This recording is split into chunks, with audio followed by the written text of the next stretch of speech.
ಅರೆ ಕಡಿಮೆ ಹಾಕು ಆದ್ರೆ ಅಸಲಿ ಹಾಕು. MDH ಕಾಶ್ಮೀರಿ ಕೆಂಪು ಮೆಣಸಿನ ಪೌಡರ್. ನಮಸ್ಕಾರ, ಮಹಾಭಾರತ ವಿಶೇಷ ಚರ್ಚಾ ಕಾರ್ಯಕ್ರಮಕ್ಕೆ ಸ್ವಾಗತ. ನಾನು ಸ್ಮಿತಾ ರಂಗನಾಥ್. ನಾವು ಕಳೆದ ವಾರ ಕೂಡ ಅಕ್ರಮ ಬಾಂಗ್ಲಾದೇಶಿ ನಿವಾಸಿಗಳ ಬಗ್ಗೆ ಮೆಗಾ ಡಿಬೇಟ್ ಮಾಡಿದ್ವಿ. ರಿಪಬ್ಲಿಕ್ ಕನ್ನಡ ನಿರಂತರವಾಗಿ ಕಳೆದ 15 ದಿನಗಳಿಂದ ಎಲ್ಲೆಲ್ಲಿ ಅಕ್ರಮವಾಗಿ ಬಾಂಗ್ಲಾದೇಶದಿಂದ ಬಂದವರು ನೆಲೆಸಿದ್ದಾರೆ ಆ ಏರಿಯಾಗಳನ್ನು ಎಕ್ಸ್ಪೋಸೆ ಮಾಡೋ ಪ್ರಯತ್ನವನ್ನು ಮಾಡ್ತಾ ಇದೆ ಪೊಲೀಸ್ ಇಲಾಖೆ. ಬಹಳ ಜವಾಬ್ದಾರಿಯುತ ಮಾಧ್ಯಮವಾಗಿ ಪೊಲೀಸ್ ಇಲಾಖೆಗೂ ಕೂಡ ನಾವು ಹೋದ ಕಡೆಗಳಲ್ಲಿ ಅಕ್ರಮ ಬಾಂಗ್ಲಾದೇಶಿ ನಿವಾಸಿಗಳು ಇದ್ದದ್ದು ಕಂಡು ಬಂದಲ್ಲಿ ಮಾಹಿತಿ ನೀಡೋ ಪ್ರಯತ್ನವನ್ನು ಮಾಡ್ತಾ ಇದ್ದೀವಿ. ಆದರೆ ಸರ್ಕಾರದ ಕ್ರಮ ನಿಜಕ್ಕೂ ತಕ್ಕ ಮಟ್ಟಿಗೆ ಆಗ್ತಾ ಇದೆಯಾ?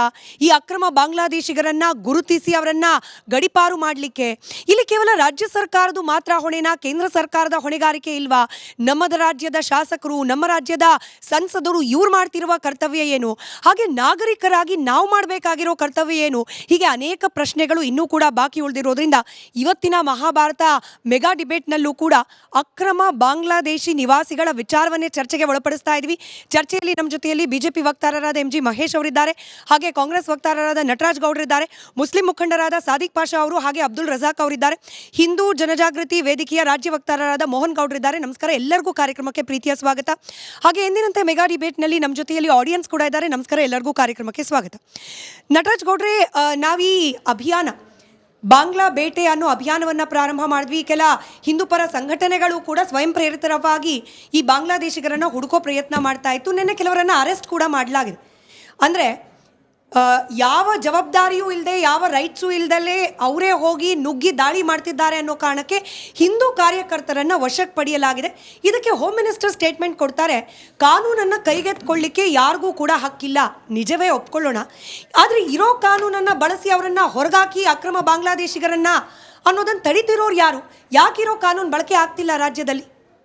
ರಾಜ್ಯದಲ್ಲಿ ಅಲ್ಲ, ಇಡೀ ದೇಶದಲ್ಲಿ ಅದೇ ರೀತಿ ಆಗ್ತಾ ಇದೆ. ಯಾಕಂದರೆ ನೋಡಿ, 2008 16,000 ಅಕ್ರಮ ಬಾಂಗ್ಲಾದೇಶಿ ಪ್ರಜೆಗಳನ್ನು ದೇಶದ ಹೊರ ಹಾಕಲಾಗಿತ್ತು. 2008, 2009ರಲ್ಲಿ 12,000, 2010ರಲ್ಲಿ 7,000, 2013ವರೆಗೂ 7,000, 6,000 ಎವ್ರಿ ಇಯರ್. ಆದರೆ ಈ ಕೇಂದ್ರ ಸರ್ಕಾರ ಈಗ ಬಂದಾಗ ಸರ್ಕಾರ 2014ರಿಂದ 900 ಜನ, 2017ರಲ್ಲಿ ನಿಮ್ಗೆ ಗೊತ್ತಿಲ್ಲ ಬರೀ 51 ಜನನ ಬಾಂಗ್ಲಾದೇಶಿಗಳನ್ನ ಹೊರಗೆ ಹಾಕಿದ್ದಾರೆ. ಕೇಂದ್ರ ಸರ್ಕಾರ ಏನು ನಿದ್ದೆ ಮಾಡ್ತಾ ಇದ್ದ? ಕೇಂದ್ರ ಸರ್ಕಾರಕ್ಕೆ ಹೊಣೆಗಾರಿಕೆ ಇಲ್ವಾ? ಅಕ್ರಮ 11 ವರ್ಷಗಳಿಂದ ಕೇಂದ್ರ ಸರ್ಕಾರ ಇದೆ, ಬಿಜೆಪಿ ಸರ್ಕಾರ ಇದೆ. ಅಕ್ರಮ ವಲಸಿಗರು ಅಂತ ಎಲ್ಲೆಲ್ಲಿ ಗುರುತಿಸಲಾಗಿದೆ, ಎಲ್ಲರನ್ನೂ ಅರೆಸ್ಟ್ ಮಾಡಿ ಕಾನೂನು ಪ್ರಕ್ರಿಯೆ ಮುಖಾಂತರನೇ ಅವ್ರನ್ನ ಗಡಿ ಬಿಟ್ಟು ಬರ್ಬೋದು. ಅಸ್ಸಾಮಲ್ಲೋ ಪಶ್ಚಿಮ ಬಂಗಾಳದಲ್ಲೋ ಗಡಿ ಬಿಟ್ಟು ಬರ್ಬೋದು. ಆ ಕೆಲಸವನ್ನ ಯಾಕೆ ಮಾಡ್ತಿಲ್ಲ ಅಂತ ಕೂಡ ನಮ್ದು ಅದೇ ಆತಂಕ. ರಾಜ್ಯ ಸರ್ಕಾರದ ಹೊಣೆಗಾರಿಕೆ ಏನು ಅನ್ನೋದನ್ನು ಮಾತಾಡಬೇಕಾಗುತ್ತೆ. ಆಯ್ತು, ಕೇಂದ್ರ ಸರ್ಕಾರದ ನಾನು ಅವ್ರಿಗೂ ಪ್ರಶ್ನೆ ಮಾಡ್ತೀನಿ. ಯಾಕಂದ್ರೆ ನೀವೇ ಲೆಕ್ಕ ಕೊಡ್ತಿದ್ದಾಗೆ ನಾವು ಈ ಅಭಿಯಾನ 15 ದಿನದಿಂದ ಶುರು ಮಾಡಿದಾಗ ನಮ್ಮ ಲೆಕ್ಕಕ್ಕೇನೆ 2,000ಕ್ಕೂ ಅಧಿಕ ಮಂದಿ ಇದ್ದಾರೆ ಅನ್ನೋ ಮಾಹಿತಿ ಸಿಕ್ಕಿದೆ. ಆದರೆ ಅರೆಸ್ಟ್ ಅಂತ ಈವರೆಗೂ ಆಗಿರೋದು 70-71 ಜನ. ನೀವು ಕೊಟ್ಟ ಲೆಕ್ಕದ ಪ್ರಕಾರನೇ ನೋಡೋದಾದ್ರೂ ಕೂಡ ರಾಜ್ಯ ಸರ್ಕಾರಕ್ಕೆ ಗೊತ್ತಿದ್ದು ಕೂಡ ಅವರನ್ನ ಡಿಪೋರ್ಟ್ ಮಾಡುವ ಕೆಲಸ ಅಥವಾ ಅವರನ್ನ ಗುರುತಿಸಿ FRO ಕಳಿಸೋ ಕೆಲಸ ರಾಜ್ಯ ಸರ್ಕಾರ ಕೂಡ ಮಾಡ್ತಾ ಇಲ್ಲ. ರಾಜ್ಯ ಸರ್ಕಾರ ನೀವೇ ಹೇಳಿದಂಗೆ 70 ಜನ ಅರೆಸ್ಟ್ ಮಾಡಿದ್ರೆ ನೀವೇ ಹೇಳಿದಿರಿ. ಒಂದು ರಾಜ್ಯ ಸರ್ಕಾರಕ್ಕೆ, ಇಡೀ ದೇಶದಲ್ಲಿ ರಾಜ್ಯ ಸರ್ಕಾರಗಳಿಗೆ ಎಲ್ಲೆಲ್ಲಿ ಎಷ್ಟು ಜನ ಇದ್ದಾರೆ ಅಂತೇಳಿ ಕೇಂದ್ರ ಸರ್ಕಾರನೇ ಒಂದು ಮಾಹಿತಿಯನ್ನು ಕೊಡ್ತದೆ. ಯಾಕಂದರೆ ಬ್ಯೂರೋ ಆಫ್ ಇಮಿಗ್ರೇಷನ್ ಇದೆಯಲ್ಲ, ಕೇಂದ್ರ ಸರ್ಕಾರದ ಅಡಿ ಬರ್ತದೆ. ಬ್ಯೂರೋ ಆಫ್ ಇಮಿಗ್ರೇಷನ್ ಪ್ರಕಾರ ಯಾರ್ಯಾರು ಅಕ್ರಮವಾಗಿ ಬಂದಿದ್ದಾರೆ, ಯಾರು ಕಾನೂನುಬದ್ಧವಾಗಿ ಬಂದಿದ್ದಾರೆ, ಯಾರು ಇಲ್ಲೇ ಉಳ್ಕೊಂಡಿದ್ದಾರೆ ಅಂತ ಡೇಟಾ ಅವ್ರ ಹತ್ರ ಇದೆ. ಆ ಡೇಟಾ ಪ್ರಕಾರ ಅವ್ರೇನ್ ಮಾಡ್ತಾರೆ, ರಾಜ್ಯ ಸರ್ಕಾರಗಳಿಗೆ ಮಾಹಿತಿಯನ್ನ ಕೊಟ್ಟು, ಕೇಂದ್ರ ಸರ್ಕಾರ ಮಾಹಿತಿ ಕೊಟ್ಟು, ಕ್ಷಮೆ ಇರಲಿ ನಟರಾಜ್ ಗೌಡ್ರೆ, ಲೋಕಲ್ ಪೊಲೀಸ್ದೇನು ಕೆಲಸ ಇಲ್ವಾ? ಶಾಸಕರದೇನು ಕೆಲಸ ಇರಲ್ವಾ? ಸಂಸದರದ್ದು ಜವಾಬ್ದಾರಿ ಇಲ್ವಾ? ನಾನು ಅವ್ರಿಗೂ ಕೇಳ್ತೀನಿ. ಅಂದ್ರೆ ಕೇಂದ್ರ ಸರ್ಕಾರ ನಮಗ್ ಮಾಹಿತಿ ಕೊಡ್ತಿಲ್ಲ, ಹಿಂಗಾಗಿ ನಮಗ್ ಗೊತ್ತಾಗಿಲ್ಲ. ಮಾಧ್ಯಮವಾಗಿ ರಿಪಬ್ಲಿಕ್ ಕನ್ನಡ ಲೆಕ್ಕ ಕೊಟ್ಟಿದೆ ಅಂದ್ರೆ ರಾಜ್ಯ ಸರ್ಕಾರ ಕಣ್ಮುಚ್ಕೊಂಡು ಕೂತಿದ್ಯಾ? ಮಾಧ್ಯಮ ಕೊಟ್ಟಿದ್ದ ವರದಿ ಮೇಲೆ ನಂಬಿಕೆ ಇಲ್ಲ, ಪೊಲೀಸರು ಕೊಡೋ ನಂಬಿಕೆ ಇಲ್ಲ, ಪೊಲೀಸರು ಕೊಡೋ ಮಾಹಿತಿ ಮೇಲೆ ಹಿಂದೂ ಮುಖಂಡರದ್ದು ಬಿಟ್ಬಿಡ್ರಿ, ಕಾಂಗ್ರೆಸ್ ಪಕ್ಷಕ್ಕೆ ನಂಬಿಕೆ ಇಲ್ಲ, ಹಿಂದೂ ಮುಖಂಡರು ಕೊಡೋ ಲೆಕ್ಕ ಮಾಧ್ಯಮವಾಗಿ ರಿಪಬ್ಲಿಕ್ ಕನ್ನಡ ಲೆಕ್ಕ ಕೊಟ್ಟಿದೆ. ಈಗ ನಾನು ನಿಮ್ಗೆ ಏನ್ ಹೇಳಿದೆ ಅಂದ್ರೆ, ಕೇಂದ್ರ ಸರ್ಕಾರದ ಬ್ಯೂರೋ ಆಫ್ ಇಮಿಗ್ರೇಷನ್ ಅಂತ ಇದೆ. ಬ್ಯೂರೋ ಆಫ್ ಇಮಿಗ್ರೇಷನ್ ಅಲ್ಲಿ ಕೆಲವರು ಅಕ್ರಮವಾಗಿ ಬಂದಿರತಕ್ಕಂಥವ್ರು ಯಾರು, ಆಮೇಲೆ ಕಾನೂನುಬದ್ಧವಾಗಿ ಬಂದಿರತಕ್ಕಂಥವ್ರು ಯಾರು, ಯಾರು ಉಳ್ಕೊಂಡಿದ್ದಾರೆ ಅನ್ನೋ ಕೂಡ ಮಾಹಿತಿ, ಸಂಪೂರ್ಣ ಮಾಹಿತಿ ಅವ್ರ ಹತ್ರ ಇದೆ. ಆ ಮಾಹಿತಿ ಪ್ರಕಾರ ರಾಜ್ಯ ಸರ್ಕಾರಗಳಿಗೆ ಯಾವ ಮಾಹಿತಿ ಕೊಡ್ತಾರೆ, ಇವರು ಇಲ್ಲಿದ್ದಾರೆ, ಟ್ರೇಸ್ ಔಟ್ ಮಾಡಿ ನಮ್ಮನ್ನ ಅರೆಸ್ಟ್ ಮಾಡಿ ಕಳಿಸ್ಕೊಡಿ ಅಂತ. ಕರ್ನಾಟಕ ರಾಜ್ಯ ಸರ್ಕಾರದ ಪ್ರಕಾರ 2017ರಲ್ಲಿ ಬಂದಿರತಕ್ಕಂಥ ಅಂತಿಮ ವರದಿ ಪ್ರಕಾರ 260 ಜನ ಅಕ್ರಮ ವಲಸೆಗಾರರು ಇಲ್ಲಿದ್ದಾರೆ ಅಂತ, ಅಕ್ರಮವಾಗಿದ್ದಾರೆ ಅಂತ ಇದೆ. ಅವ್ರನ್ನ ಟ್ರೇಸ್ ಔಟ್ ಮಾಡಿ ಅರೆಸ್ಟ್ ಮಾಡಲಿಕ್ಕೆ ನೀವೇ ಹೇಳ್ದಂಗೆ 70-80 ಜನ ಅರೆಸ್ಟ್ ಮಾಡಿ ಅವ್ರನ್ನ ಕಳಿಸ್ಕೊಟ್ಟಿದ್ದಾರೆ ಕೇಂದ್ರ ಸರ್ಕಾರದ ಮುಖಾಂತರ. ಅವ್ರನ್ನ ಬಾಂಗ್ಲಾದೇಶ ಗಡಿ ಭಾಗದಲ್ಲಿ ಕರ್ಕೊಂಡು ಹೋಗಿ ಬಿಟ್ಟು ಅವ್ರನ್ನ ಡಿಪಾರ್ಟ್ ಮಾಡಿ ಬಂದಿದ್ದಾರೆ. ಇದು ನಿರಂತರವಾಗಿ ಆಗಬೇಕಾದಂಥ ಪ್ರಕ್ರಿಯೆ. ನಿರಂತರವಾಗಿ ಆಗಬೇಕಾದ ಪ್ರಕ್ರಿಯೆಯಲ್ಲಿ ಇನ್ನೊಂದೇನಾಗಿದೆ ಅಂದರೆ ಗಡಿ ಭಾಗದಲ್ಲಿ 600 ಕಿಲೋಮೀಟರ್ ಅಷ್ಟು ಜಾಗ ಇವತ್ತು ಕೂಡ ವೇಕೆಂಟ್ ಆಗಿದೆ, ಓಪನ್ ಆಗಿದೆ. ಅಲ್ಲಿ ಲೇಸರ್ ಬೇಲಿಗಳಿಲ್ಲ, ಇಲ್ಲ ಡ್ರೋನ್ ಕಣ್ಗಾವಲಿಲ್ಲ. ಈ ನಿಟ್ಟಿನಲ್ಲಿ ಅದಕ್ಕೂ ಹೊಣೆ ಕೇಂದ್ರ ಸರ್ಕಾರ ಮಾತ್ರ ಅಲ್ಲ ಅನ್ನೋದನ್ನ ನಾವು ಕಳೆದ ಡಿಬೇಟ್ ನಲ್ಲಿ ನಾವು ಡಿಸ್ಕಸ್ ಮಾಡಿದೀವಿ. ವೆಸ್ಟ್ ಬೆಂಗಾಲ್ ನ ಸರ್ಕಾರ ಹೆಂಗ್ ರಿಯಾಕ್ಟ್ ಮಾಡ್ತಿದೆ, ಕೋರ್ಟ್ ನಲ್ಲಿ ವಿಚಾರ ಹೆಂಗಿದೆ, ಅದಕ್ಕೆ ನಿಮ್ಮ ಮೈತ್ರಿ ಪಕ್ಷ ಅದು ಟಿಎಂಸಿ ಕಾಂಗ್ರೆಸ್ ಹೆಂಗ್ ರಿಯಾಕ್ಟ್ ಮಾಡ್ತಿದೆ, ಅಸ್ಸಾಂ ಗಡಿ ಭಾಗದಲ್ಲಿ ಮತ್ತೆ ಡಿಸ್ಕಸ್ ಮಾಡೋಣ. ಇಂಪಾರ್ಟೆಂಟ್ ವಿಷಯ ರಾಜ್ಯ ಸರ್ಕಾರದ ಹೊಣೆ ಬಗ್ಗೆ ಮಾತಾಡಿ. ಕೇಳಿ, ಅದನ್ನೇ ಹೇಳ್ತಾ ಇದೀನಿ. ಅಸ್ಸಾಂ ಗಡಿ ಭಾಗದಲ್ಲೂ ಕೂಡ ಇವತ್ತು ಕೂಡ ನುಸುಳಿಕೆ ಜಾಸ್ತಿ ಆಗ್ತಾ ಇದೆ. 2024-25 ಏನು ಬಾಂಗ್ಲಾದೇಶದಲ್ಲಿ ಅಸ್ಥಿರತೆ ಆಗಿದೆ, ರಾಜಕೀಯ ಅಸ್ಥಿರತೆ ಆಗಿದೆ. ಶೇಖ್ ಹಸೀನಾ ಅವರಿಗೆ ಕೇಂದ್ರ ಸರ್ಕಾರ ಹೆಂಗೆ ಅಲ್ಲಿ ರಕ್ಷಣೆಯನ್ನು ಕೊಟ್ಟಿದೆ, ಅದಾದ ಮೇಲೂ ಕೂಡ ಕೆಲವು ಅಕ್ರಮ ವಲಸಿಗಾರರು ಸ್ವಯಂ ಪ್ರೇರಿತವಾಗಿ ಆಚೆ ಹೋಗ್ತಾ ಇದ್ದಾರೆ, ಕೆಲವರು ನುಸುಳುತ್ತಾ ಇದ್ದಾರೆ. ನುಸುಳ್ತಾ ಇರೋ ಪ್ರಕಾರದಲ್ಲಿ 2000 ನುಸುಳುಕೋರರನ್ನ BSF ತಡೆದಿದೆ, ಅಸ್ಸಾಂ ಒಂದು ಭಾಗದಲ್ಲಿ ತಡೆದಿದೆ. ಇನ್ನು 1500-2000 ಜನ ನುಸುಳುಕೋರರು ಒಂದು ವರ್ಷದಲ್ಲಿ ಅಸ್ಸಾಂ ಮುಖಾಂತರ ಎಂಟರ್ ಆಗಿದ್ದಾರೆ. ಅಸ್ಸಾಂದಲ್ಲಿ ಬಹಳ ಸ್ಮಾರ್ಟ್ ಆಗಿ ಕೇವಲ ಅಸ್ಸಾಂನ ಲೆಕ್ಕ ಕೊಡ್ತಾರೆ, ಪಶ್ಚಿಮ ಬಂಗಾಳದ ಬಗ್ಗೆ ಪಾಪ ಮಾತಾಡೋದೇ ಇಲ್ಲ. ಪಶ್ಚಿಮ ಬಂಗಾಳದಲ್ಲೂ ಕೂಡ BSF, ಪಶ್ಚಿಮ ಬಂಗಾಳದಲ್ಲೂ ಕೂಡ BSF 2000 ಜನ ಅಕ್ರಮವಾಗಿ ನುಸುಳುತಗೋರನ್ನ ತಡೆದಿದ್ದಾರೆ. ಹಿಂದೂ ಮುಖಂಡರು ಯಾರೆಲ್ಲ ಈ ಅಕ್ರಮವಾಗಿ ನೆಲೆಸಿರುವ ಬಾಂಗ್ಲಾದೇಶಿಗರನ್ನ ಹುಡ್ಕೋ ಪ್ರಯತ್ನ ಮಾಡ್ತಿದ್ದಾರೆ, ಅವ್ರ ಮುಂದೆ ಮೈಕ್ ಹಿಡಿದಾಗ ಅವ್ರು ಹೇಳ್ತಾ ಇರೋದು, ನೆರೆಯ ಬಾಂಗ್ಲಾದೇಶದಲ್ಲಿ ಹಿಂದೂಗಳು ಬದುಕಲಿಕ್ಕೆ ಸಾಧ್ಯವಿಲ್ಲದ ಪರಿಸ್ಥಿತಿಯಲ್ಲಿ ಒದ್ದಾಡ್ತಿದ್ದಾರೆ, ಅನೇಕರು ಪ್ರಾಣ ಕಳ್ಕೊಳ್ತಿದ್ದಾರೆ. ಆದ್ರೆ ಅಲ್ಲಿಂದ ಬಂದ ಬಾಂಗ್ಲಾದೇಶಿಗರು ಭಾರತದಲ್ಲಿ ಕೇವಲ ಮುಸಲ್ಮಾನರು ಅನ್ನೋ ಕಾರಣಕ್ಕೋಸ್ಕರ ನಮ್ಮ ರಾಜಕಾರಣಿಗಳು ಸಾಕ್ತಾ ಇದ್ದಾರೆ ಅವರನ್ನ. ಇದು ಓಲೈಕೆ ರಾಜಕಾರಣದ ಮುಖ ಅನ್ನೋದು ಅವ್ರ ಆರೋಪ. ಮೇಡಮ್, ಫಸ್ಟ್ ಆಫ್ ಆಲ್ ಇವು ಯಾವ ಹಿಂದೂ ಮುಖಂಡರು ಅಲ್ಲಿಗೆ ಹೋಗ್ಬಿಟ್ಟು ಅವರೇ ಕಾನೂನು ಕೈಯಲ್ಲಿ ತೊಗೊಂಡು ಅವ್ರು ಯಾರ್ಯಾರು ಕೆಲಸ ಮಾಡ್ತಿದ್ದಾರೋ ಅವ್ರಿಗೊಂದು ನಾನು ಸಜೆಷನ್ ಕೊಡೋಕೆ ಇಷ್ಟಪಡ್ತೀನಿ. ಪೊಲೀಸ್ ಫೋರ್ಸ್ ಜಾಯಿನ್ ಮಾಡ್ಕೊಳ್ಳಿ, ಪಾಪ ಜಾಯಿನ್ ಮಾಡ್ಕೊಂಡು ಅಫಿಷಿಯಲ್ ಆಗಿ ಕೆಲಸ ಮಾಡಲಿ. ಇಲ್ಲಾಂದ್ರೆ ಈ ಥರದ್ದು ಮಾಡೋಕ್ಕೆ ಅವ್ರಿಗೆ ಅವಕಾಶ ಇಲ್ಲ. ನಿಮ್ಮ ಪ್ರಶ್ನೆಗೆ ಉತ್ತರ ಕೊಡೋಕೆ ಬರ್ತೀನಿ. Madam, illegal immigration is a universal problem. ಇದು ಕೇವಲ ಬೆಂಗಳೂರಿಗೆ ಸೀಮಿತ ಅಲ್ಲ, ಕರ್ನಾಟಕ ಸೀಮಿತ ಅಲ್ಲ, ನಮ್ಮ ದೇಶಕ್ಕೆ ಸೀಮಿತ ಅಲ್ಲ. ಇದು ಒಂದು ಯೂನಿವರ್ಸಲ್ ಪ್ರಾಬ್ಲಮ್. ಬರೀ ಅಮೇರಿಕಾ ದೇಶದಲ್ಲಿ 7 ಲಕ್ಷ ಜನ ಭಾರತೀಯರು ಇಲ್ಲಿಗಲ್ ಇಮಿಗ್ರೆಂಟ್ಸ್ ಆಗಲ್ಲಿದ್ದಾರೆ ಅಂತ ಹೇಳ್ಬಿಟ್ಟು ಅಮೇರಿಕಾದ ಒಂದು ರಿಪೋರ್ಟ್ ಇದೆ. ಆದರೆ ಅಮೇರಿಕಾ ಈ ದೇಶಕ್ಕೆ ಕಳಿಸೋಕ್ಕಾಗಿದ್ದು ಇವಾಗ ಟ್ರಂಪ್ ಬಂದ ನಂತರ ಕೇವಲ 600 ಜನ ಮಾತ್ರ. 2 ಮಿಲಿಟರಿ ಏರೋಪ್ಲೇನ್ಸಲ್ಲಿ ಹ್ಯಾಂಡ್ ಕಪ್ ಹಾಕ್ಬಿಟ್ಟು ವಾಪಸ್ ಡಿಪೋರ್ಟ್ ಮಾಡಿದ್ರು. First point. ಅದೇ ಥರ ನೀವು ಆಸ್ಟ್ರೇಲಿಯಾ ನೋಡ್ಕೊಳ್ಳಿ, ಕೆನಡಾ ನೋಡ್ಕೊಳ್ಳಿ, ಎಲ್ಲ ಡೇಟಾ ನನ್ನ ಹತ್ರ ಇದೆ, ಟೈಮ್ ವೇಸ್ಟ್ ಮಾಡೋಕ್ಕೆ ಇಷ್ಟ ಇಲ್ಲ. 4.8 ಲ್ಯಾಕ್ಸ್ ಇನ್ Canada, Australia 2.6 lakhs, Netherlands, New Zealand, ಎಲ್ಲ ಕಡೆ ಒಂದು ದೇಶದ GDP ಕಡಿಮೆ ಇದ್ದಲ್ಲಿ ಒಳ್ಳೆ ಎಲ್ಲಾದ್ರೂ ಒಂದು ಅವಕಾಶ ಸಿಗ್ತಿರ್ಬೇಕಾದ್ರೆ ಜನ ಅಲ್ಲಿಗೆ ಹೋಗ್ತಾರೆ. ಸರಿ, ಹಾಗಂತ ನಮ್ಮ ದೇಶದಲ್ಲಿ ಬೇರೆಯವ್ರನ್ನ ನಾನು ಹೇಳ್ದಂಗೆ ಜಾಗನೇ ಇಲ್ಲ. ಈ ನಮ್ಮ ದೇಶ ನಮಗೋಸ್ಕರ, ನಮ್ಮ ಅಣ್ಣ ತಮ್ಮಂದಿರು, ಅಕ್ಕ ತಂಗಿಯರು, ಭಾರತೀಯರು ಇಲ್ಲಿರ್ಬೇಕಾಗಿರೋದು. ಆಚೆಯಿಂದ ಬಂದವ್ರನ್ನ ಅವ್ರ ಸಮಾಜ ನೋಡಿ, ಅವರ ಧರ್ಮ ನೋಡಿ ನಾನು ಸಪೋರ್ಟ್ ಮಾಡಿದ್ರೆ ನಾನು ತಪ್ಪೇ ಮಾಡ್ತಿರೋದು. ಯಾರಿಗೂ ಇಲ್ಲಿ ಯಾರು ಸಪೋರ್ಟ್ ಮಾಡಿದ್ರೆ ನಮ್ಮ ದೇಶದವ್ರಿಗೆ ಅವಕಾಶಗಳು ಸಿಗಲ್ಲ. ಆಮೇಲೆ ಇದಕ್ಕೋಸ್ಕರ ಅಂತ ಒಂದು ನಾಟಕ ನಡೀತು ಒಂದು 10-12 ವರ್ಷಗಳ ಹಿಂದೆ. ಏನು ಅಂತ ಹೇಳಿದ್ರೆ ನಾವು NRC ಮಾಡ್ತೀವಿ, ನಾವು CAA ಮಾಡ್ತೀವಿ ಅಂತ.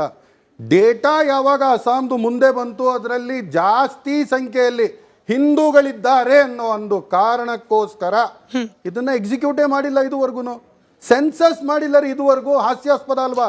ನಮ್ಮ ದೇಶದ ಏನು ಅಬ್ದುಲ್ ರಜಾಕ್ ಅವರ ವ್ಯಾಖ್ಯಾನ ಇದು ಇಲ್ಲ. ಮತ್ತೆ ಯಾಕೆ ತಂದಿದ್ದು CAA NRC? ಹಮ್ ಬಾಹರ್ ಸೆ ಆನೆ ವಾಲೆ ಘುಸ್ಪೇಟಿಯೋ ಕೋ ನೈ ಛೋಡೆಂಗೆ ಅಂತ ಯಾರು ಹೇಳಿದ್ದು? ಈ ದೇಶದ ಗೃಹ ಮಂತ್ರಿ ತಾನೇ ಹೇಳಿದ್ದು. ಎಷ್ಟು ಜನರನ್ನ ಡಿಪೋರ್ಟ್ ಮಾಡ್ತು ಇಂಡಿಯಾ ಅಂತ ಇವತ್ತು ನಾವು ಪ್ರಶ್ನೆ ಮಾಡಿದ್ರೆ ಅದು ನಮ್ಮ ವೈಯಕ್ತಿಕ ಅರ್ಥ ಮಾಡ್ಕೊಳ್ಳಿ ಮೇಡಮ್. ಒಂದ್ ನಿಮಿಷ. ಈಗ ಹಾಗಾದ್ರೆ CAA NRC ಗೆ ಅಬ್ದುಲ್ ರಜಾಕ್ ಅವರು ಅಥವಾ ಮುಸಲ್ಮಾನ್ ಸಮುದಾಯ ಓಕೆ? ನಾವು ಯಾವತ್ತಿಗೂ ಈ ದೇಶದ ಯಾವ ನಾಗರಿಕನು CAA ಆಗ್ಲಿ NRC ವಿರೋಧ ಆಗ್ಲಿ ಪ್ರತಿಭಟನೆ ಮಾಡಿಲ್ಲ. ಅದರಲ್ಲಿ ತಂದ ಅಮೆಂಡ್ಮೆಂಟ್ ದೇಶದ ಯಾವ ಒಳ್ಳೆಯ ನಾಗರಿಕನು ಕೂಡ CAA ಬೇಡ NRC ಬೇಡ ಅಂತ ಹೇಳಿಲ್ಲ. ಆದ್ರೆ ಅದರಲ್ಲಿ ಇರುವ ಅಮೆಂಡ್ಮೆಂಟ್ಸ್ ಇತ್ತಲ್ಲ, ಆ ಆಕ್ಟ್ ಅಲ್ಲಿ ಏನೇನ್ ಇತ್ತಲ್ಲ, ಅದರ ವಿರೋಧವಾಗಿ ನಾವು ಅದನ್ನ ಪ್ರತಿಭಟಿಸಿದ್ದು. ನಾವು ಕೇಳ್ಕೊಳ್ಳೋದು ಏನು ಅಂತ ಹೇಳಿದ್ರೆ, ನೀವು ಯಾವುದೇ ಒಂದು ಕಾನೂನು ತಂದ್ರೆ ಅದಕ್ಕೆ ನೀವು ಜಾತಿ ಸಮುದಾಯವನ್ನ ನೋಡಿ ಅದರ ವಿರುದ್ಧ ನೀವು ಸ್ಟೇಟ್ಮೆಂಟ್ ಅನ್ನು ಮಾಡಿದ್ರೆ ಹಂಗಾದ್ರೆ ಯಾವ ಜಾತಿ ಯಾವ ಸಮುದಾಯ ಇದೆ SIR ಗೆ ಯಾಕೆ ವಿರೋಧ ಅನ್ನೋದ್ರ ಬಗ್ಗೆನೂ ಮಾತಾಡೋಣ. ಕೋಗಿಲು ಲೇಔಟ್ ನಲ್ಲಿ ಅಕ್ರಮ ಒತ್ತುವರಿ ತೆರವು ಕಾರ್ಯಾಚರಣೆ ಆಯ್ತು. ಅವಾಗ ಅಶ್ವಥ್ ನಾರಾಯಣ ಅವರು ಹಾಗೆ ಆರ್ ಅಶೋಕ್ ಅವರು ಸೇರಿದಂತೆ ಬಿಜೆಪಿ ನಾಯಕರು ಹೋಗ್ಬಿಟ್ರು. ಅಲ್ಲಿರೋರೆಲ್ಲ ಬಾಂಗ್ಲಾದೇಶಿಗಳು ಅನ್ನೋ ರೀತಿಯಲ್ಲಿ ಪ್ರಚೋದನಕಾರಿ ಮಾತನಾಡ್ಬಿಟ್ರು. ಈ ಪ್ರಚೋದನೆ ಒಳಗೊಂಡ ಹಿಂದೂ ಹೋರಾಟಗಾರರು ಸಿಕ್ಕ ಮನೆಗಳಿಗೆ ನುಗ್ತಿದ್ದಾರೆ, ಸಿಕ್ಕ ಟೆಂಟ್ಗಳಿಗೆ ನುಗ್ತಾ ಇದ್ದಾರೆ. ಅಲ್ಲಿರೋರೆಲ್ಲ ಬಾಂಗ್ಲಾದೇಶಿಗಳು ಅಂತ ಹೇಳಿ ಅವರನ್ನ ಹಿಡಿದು ಆಚೆ ತರೋ ಪ್ರಯತ್ನ ಮಾಡ್ತಿದ್ದಾರೆ. ಇವ್ರಿಗೆ ರೈಟ್ಸ್ ಕೊಟ್ಟಿದ್ದು ಯಾರು? ಜೊತೆಗೆ ಪ್ರಚೋದನೆ ಮಾಡೋ ಅವಶ್ಯಕತೆ ಬಿಜೆಪಿಗೆ ಏನು ಬಂತು? ವಿರೋಧ ಪಕ್ಷವಾಗಿ ಜವಾಬ್ದಾರಿ ಇದ್ದಿದ್ರೆ ಸರ್ಕಾರದ ಜೊತೆ ಕೈ ಜೋಡಿಸ್ಬಿಟ್ಟು ಈ ಕಾರ್ಯ ಮಾಡಬೇಕಾಗಿತ್ತು, ಅಕ್ರಮ ನಿವಾಸಿಗಳನ್ನ ಗುರುತಿಸೋದು. ಬಟ್ ಪ್ರಚೋದನೆ ಯಾಕೆ? ಮೊದಲನೇದಾಗಿ ಸರ್ಕಾರ ಮಾಡೋ ಕೆಲಸನ ಒಂದು ವಾಹಿನಿಯಾಗಿ ತಾವು ಮಾಡ್ತಾ ಇದ್ದೀರಾ. ತಮಗೆ ಬಿಜೆಪಿಯಿಂದ ಅಭಿನಂದನೆಯನ್ನು ಸಲ್ಲಿಸ್ತೀನಿ. ಸರೆಂಡರ್ ಅರ್ಥ ಆಯ್ತಾ? ಇಲ್ಲಿ ಪ್ರಶ್ನೆ ಇರ್ತಕ್ಕಂಥದ್ದು ಸರೆಂಡರ್ ಏನು ಸರ್? ಇದರಲ್ಲಿ ಪ್ರಶ್ನೆ ಇರ್ತಕ್ಕಂಥದ್ದು ಕರ್ನಾಟಕ, ಒಂದ್ ನಿಮಿಷ ಕೇಳಮ್ಮ, ಕರ್ನಾಟಕ ಸರ್ಕಾರ ತನ್ನ ಹೊಣೆಗಾರಿಕೆಯನ್ನ ನಿರ್ವಹಣೆ ಮಾಡೋದ್ರಲ್ಲಿ ವಿಫಲ ಆಗಿರ್ತಕ್ಕಂಥದ್ದು. ಪ್ರತಿ ಸಂಗತಿ ಕೂಡ ಗೊತ್ತಾಯ್ತಾನೆ, ತನ್ನ ಓಟಿನ ಸಲುವಾಗಿ ಬಿಟ್ಟು ರಾಷ್ಟ್ರ ಬೇಕಿದ್ದಾಗ್ಲಿ ಅಂತ ಕಾಂಗ್ರೆಸ್ ಅಂತಕ್ಕಂಥದ್ದು ಈ ದೇಶಕ್ಕೆ ಶಾಪವಾಗಿ ಇವತ್ತು ಪರಿಗಣಿಸಿರ್ತಕ್ಕಂಥದ್ದು. ಇಲ್ಲಿ ಪ್ರಶ್ನೆ ಇರ್ತಕ್ಕಂಥದ್ದು, ತಾವು ಪ್ರಶ್ನೆಯನ್ನ ಕೇಳಿದ್ರೆ ಒಬ್ಬ ಈ ದೇಶದ ನಾಗರಿಕನ ಒಂದಷ್ಟು ಜವಾಬ್ದಾರಿಗಳಿರ್ತವೆ. ಸಂವಿಧಾನದ ಆರ್ಟಿಕಲ್ 51A ಪ್ರಕಾರ ಒಬ್ಬ ನಾಗರಿಕನಿಗೆ ತನ್ನ ದೇಶದ ಏನೆಲ್ಲ ಕಾರ್ಯಗಳನ್ನು ನಿರ್ವಹಣೆ ಮಾಡಬೇಕು ಜವಾಬ್ದಾರಿ ಇದೆ. ತನ್ನ ದೇಶದ ಅಖಂಡತೆ, ತನ್ನ ದೇಶಕ್ಕೆ ತೊಂದರೆ ಆಗತ್ತೆ ಅಂತಂದಂಥ ಸಂದರ್ಭದಲ್ಲಿ ಒಬ್ಬ ನಾಗರಿಕ ತನ್ನ ದೇಶದ ಸಲುವಾಗಿ ಈ ಥರದ ಅಕ್ರಮ, ಈ ಥರ ಚಟುವಟಿಕೆಗಳು, ರಾಷ್ಟ್ರ ವಿರೋಧಿ ಚಟುವಟಿಕೆಗಳು, ಇವರನ್ನೆಲ್ಲರನ್ನೂ ಅಧಿಬಡಿಸ್ತಕ್ಕಂಥ ಕೆಲಸ ಮಾಡುವಂಥದ್ದು ಅವನ ಕರ್ತವ್ಯ. ಸಂವಿಧಾನದ ಪ್ರಕಾರ, ಪೂಜ್ಯ ಬಾಬಾ ಸಾಹೇಬ್ ಅಂಬೇಡ್ಕರ್ ಕೊಟ್ಟಂತ ಅಧಿಕಾರದ ಪ್ರಕಾರ.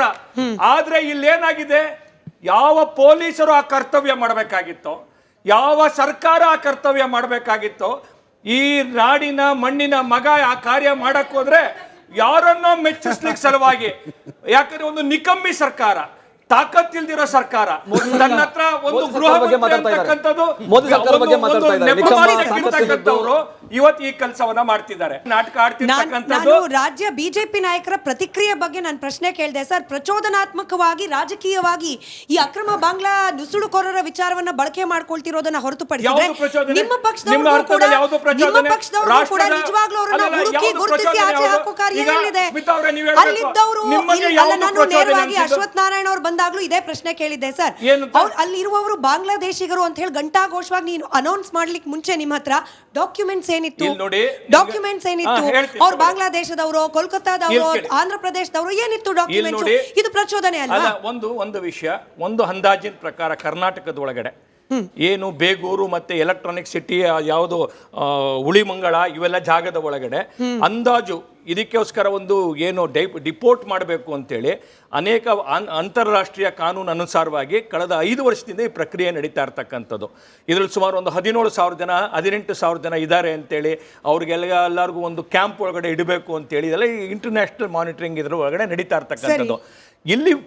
ಎಲ್ಲಿ ವಿಫಲ ಆಗಿದ್ದೀವಿ ನಾವು ಅಂತಂದ್ರೆ, ಯಾವ ಕಾರ್ಯವನ್ನ ಮಾಡಬೇಕಾಗಿರ್ತಕ್ಕಂಥ ರಾಜ್ಯ ಸರ್ಕಾರ ಇದೆ ಅದು ತನಗೆ ಕಾಣಿಸ್ತಾ ಇರ್ತಕ್ಕಂಥದ್ದು ಬೇರೆ ಇನ್ಯಾವುದು ಕಾಣಿಸ್ತಾ ಇಲ್ಲ. ರಜಾಕ್ ಅವರು ಸಾದಿಕ್ ಪಾಷಾ ಅವರೇ ನಾಗರಿಕರ ಕರ್ತವ್ಯದ ಬಗ್ಗೆ ಹೇಳ್ತಾ ಇದ್ರು. ಭಾರತ ನೆಲದಲ್ಲಿರಬೇಕಾದ್ರೆ ಮುಸಲ್ಮಾನನಾದರೂ ಕೂಡ ಭಾರತೀಯನೇ, ಕ್ರಿಶ್ಚಿಯನ್ ಆದರೂ ಕೂಡ ಭಾರತೀಯನೇ, ಹಿಂದೂ ಆದರೂ ಕೂಡ ಭಾರತೀಯನೇ. ಆದರೆ ಅನ್ಫಾರ್ಚುನೇಟ್ಲಿ ನೋಡಿ, ಬೇಗೂರು ಭಾಗದಲ್ಲಿ ಸಿಲಿಂಡರ್ ಬ್ಲಾಸ್ಟ್ ಆಗಿ ಹೊತ್ಕೊಂಡು ಉರಿದೋಯ್ತು ಟೆಂಟ್ಗಳು. ದೇವ್ರ ದಯೆ ಯಾರಿಗೂ ಪ್ರಾಣ ಹಾನಿ ಆಗಲಿಲ್ಲ. ಅಕ್ರಮವಾಗಿ ಸಿಲಿಂಡರ್ಗಳನ್ನು ರೀಫಿಲಿಂಗ್ ದಂಧೆ ಮಾಡಲಾಗ್ತಾ ಇದ್ದ ಜಾಗ. ಆ ಜಾಗದ ಮಾಲೀಕರನ್ನ ಮಾತನಾಡಿಸಿದ್ವಿ ಸರ್. ಅವ್ರ ಹೆಸರು ಫಯಾಜ್ ಅಂತ ಹೇಳಿ. ನಾನಿಲ್ಲಿ ಧರ್ಮ ತರ್ತಾ ಇಲ್ಲ, ಜಾಗದ ಮಾಲೀಕರು ಅಂತ ಹೇಳಿ ಹೇಳ್ತಾ ಇದ್ದೀನಿ, ಹೆಸರು ಹೇಳ್ತಾ ಇದ್ದೀನಿ. ಅವ್ರಿಗೆ ಕೇಳಿದ್ರೆ ನನಗೆ ಯಾರೋ ಪರಿಚಿತರು, ಆಯೇಷಾ ಅಂತಿದ್ರು, ಅವ್ರಿಗೆ ಯಾರೋ ಪರಿಚಿತರಿದ್ರು, ಅವ್ರ ಕಡೆಯವರು ಅಂತ ಕರ್ಕೊಂಬಂದ್ಬಿಟ್ರು. 10,000 ಬಾಡಿಗೆ ಕೊಡ್ತಾರೆ, 20,000 ಅಡ್ವಾನ್ಸ್. ಅಂದರೆ 10,000 ಬಾಡಿಗೆಗೋಸ್ಕರ ನೀವು ಈ ದೇಶದ ಒಳಗೆ ಬರ್ತಿರೋರು, ಅಕ್ರಮವಾಗಿ ಬರ್ತಿರೋರು, ಸಕ್ರಮವಾಗಿ ಬರ್ತಿರೋರು, ಅವ್ರ ಹತ್ರ ಆಧಾರ ಇರೋದು ನಕಲಿನೋ ಅಸಲಿನೋ, ಅವ್ರು ಯಾವ ದೇಶದವರು, ಅವ್ರ ಭಾಷೆ ಯಾವುದು, ಯಾವುದನ್ನು ಗಮನಿಸದೆ ಕೇವಲ 10,000 ರೂಪಾಯಿ ಜಾಗ ನೀವು ಬಾಡಿಗೆ ಕೊಡ್ತೀರಿ ಅಂತಂದ್ರೆ ಇದು ನಾಗರಿಕ ಪ್ರಜ್ಞೆ ಅಂತ ಕರೀಲಿಕ್ಕಾಗತ್ತಾ? ಸಾದಿಕ್ ಪಾಷಾ ಅವರೇ. ಮೇಡಮ್, ಫಸ್ಟು ನೋಡಿ, ನಮ್ಮ ದೇಶಕ್ಕೆ ಬೇರೆ ದೇಶದಿಂದ ಬಾರ್ಡರ್ ಕ್ರಾಸ್ ಮಾಡಿ ಬರ್ತಾರಲ್ಲ, ಅವರು ನಮ್ಮ ದೇಶಕ್ಕೆ ಶತ್ರುಗಳು. ಅವನು ಯಾರನ್ನ ಇರಲಿ, ಮುಸಲ್ಮಾನ ಇರಲಿ, ಹಿಂದೂ ಇರಲಿ, ಕ್ರಿಶ್ಚಿಯನ್ ಇರಲಿ, ಯಾರನ್ನ ಇರಲಿ. ಇನ್ನೊಂದು ಏನು ನೋಡ್ರಿ, ಈಗ ಈ ಬಾಂಗ್ಲಾದೇಶಿಯನವರು ಹಿಡಿತಾ ಇದ್ದಾರೆ, ಅದು ಮಾಡ್ತಾ ಇದ್ದಾರೆ ಅಂದರೆ ಒಳ್ಳೆ ಕೆಲಸನೇ ಮಾಡ್ತಾ ಇರೋದು, ಅದಕ್ಕೆ ನಾವು ಇದು ಮಾಡಲ್ಲ ನಾವು. ಇನ್ನೊಂದು ಏನಂದರೆ ನೋಡಿ, ಅದಕ್ಕೆ ಒಂದು ಧರ್ಮದ ಮುಖಾಂತರ ತೋರಿಸಿ ಇಡೀ ಭಾರತದಲ್ಲಿ ಮುಸ್ಲಿಂ ಅವ್ರ ಮುಖಾಂತರ ತೋರಿಸ್ಬಿಟ್ಟು ಮಾಡ್ತಾಯಿದ್ರಲ್ಲ, ತುಂಬ ದೊಡ್ಡ ತಪ್ಪು. ಇನ್ನೊಂದು ನೋಡಿ, ಇವ್ರಿಗೆ ದಮ್ಮು ತಾಕತ್ತು ಈಗ ಹಿಡಿತಾ ಇದ್ದಾರಲ್ಲ, ನಾವು ಹಿಂದೂ ಮುಖಂಡರು, ನಾವು ನಮ್ಮ ದೇಶಕ್ಕೆ ನಾವು ಸೇಫ್ ಮಾಡ್ತಾ ಇದೀವಿ ಅಂತ ಹೇಳ್ತಾ ಇದ್ರಲ್ಲ, ಅವ್ರಿಗೆ ದಮ್ಮಿದ್ರೆ ಅವ್ರಿಗೆ ನೋಡಿ ಮೇಡಮ್, ಅವ್ರಿಗೆ ದಮ್ಮಿದ್ರೆ ಎಷ್ಟೋ ನೈಜೀರಿಯನ್ ಇಲ್ಲಿಗಲ್ ನಮ್ಮ ಕರ್ನಾಟಕದಲ್ಲಿ ಇದ್ದಾರೆ, ನಮ್ಮ ಬ್ಯಾಂಗ್ಳೂರ್ನಲ್ಲಿ ಇದ್ದಾರೆ, ನಮ್ಮ ಭಾರತದಲ್ಲಿ ಇದ್ದಾರೆ. ಡ್ರಗ್ಸ್ ಅತಿ ಹೆಚ್ಚು.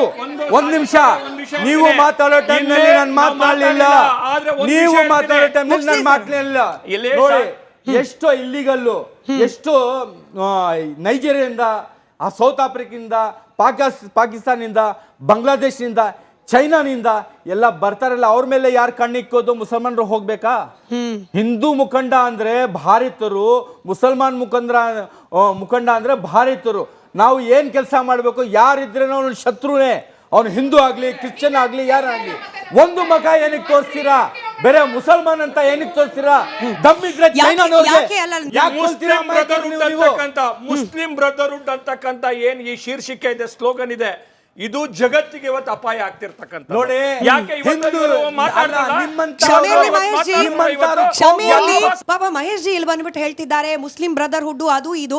ಬಟ್ ನಾವು ರಿಪಬ್ಲಿಕ್ ಕನ್ನಡ ಎಲ್ಲೆಲ್ಲಿ ಅಕ್ರಮ ಬಾಂಗ್ಲಾದೇಶಿಗಳ ಈ ವಸಾಹತನ್ನ ಗುರುತಿಸಿದೀವಿ, ಅಲ್ಲಿರೋ ಸಂಸದರು ನಿಮ್ ಪಕ್ಷದವರು ಸರ್ ಏನ್ ಮಾಡ್ತಿದ್ದಾರೆ? ಅವರು ಏನ್ ಮಾಡ್ತಿದ್ದಾರೆ ಸರ್? ಅವರು ಕೇಳಿ, ಒಂದ್ ಮಾತು ಹೇಳ್ತೀನಿ ಕೇಳಿ. ಇದೇನು ಬಂದು ತಲುಪಿದ್ದಾರೆ ಅದು ಇವತ್ತೊಂದಂತಲ್ಲ. ಒಂದು ಅಂದಾಜಿನ ಪ್ರಕಾರ ದೇಶದಲ್ಲಿ 2 ಕೋಟಿ ಜನ ಬಂದು ಸೇರಿರ್ತಕ್ಕಂಥದ್ದು. ಏನು 1971ರಿಂದ ಇಲ್ಲಿ ತನಕ 2019 ತನಕ ಏನು ಹೊಸ ಪಾಲಿಸಿ ಮಾಡೋ ತನಕ ಈ ದೇಶದ ಒಳಗಡೆ ಅದಕ್ಕೆ ಅಪ್ರೋಚಬಲ್ ಬೇರೆ ಥರ ಇತ್ತು. ಯಾವ ಕಾರಣಕ್ಕೋಸ್ಕರ ಅವರನ್ನು ಹೊರಗಡೆ ಹಾಕ್ಲಿಕ್ಕೆ ಸಾಧ್ಯ ಆಗದೆ ಇರುವಂಥ ಸ್ಥಿತಿಯನ್ನ ಸರ್ಕಾರಗಳ ಒಂದು ನೀತಿ ಆಗ್ಬಿಟ್ಟಿತ್ತು, ಸರ್ಕಾರಗಳ ನೀತಿ ಆಗ್ಬಿಟ್ಟಿತ್ತು, ಕಾಂಗ್ರೆಸ್ಸಿನ ನೀತಿ ಆಗ್ಬಿಟ್ಟಿತ್ತು.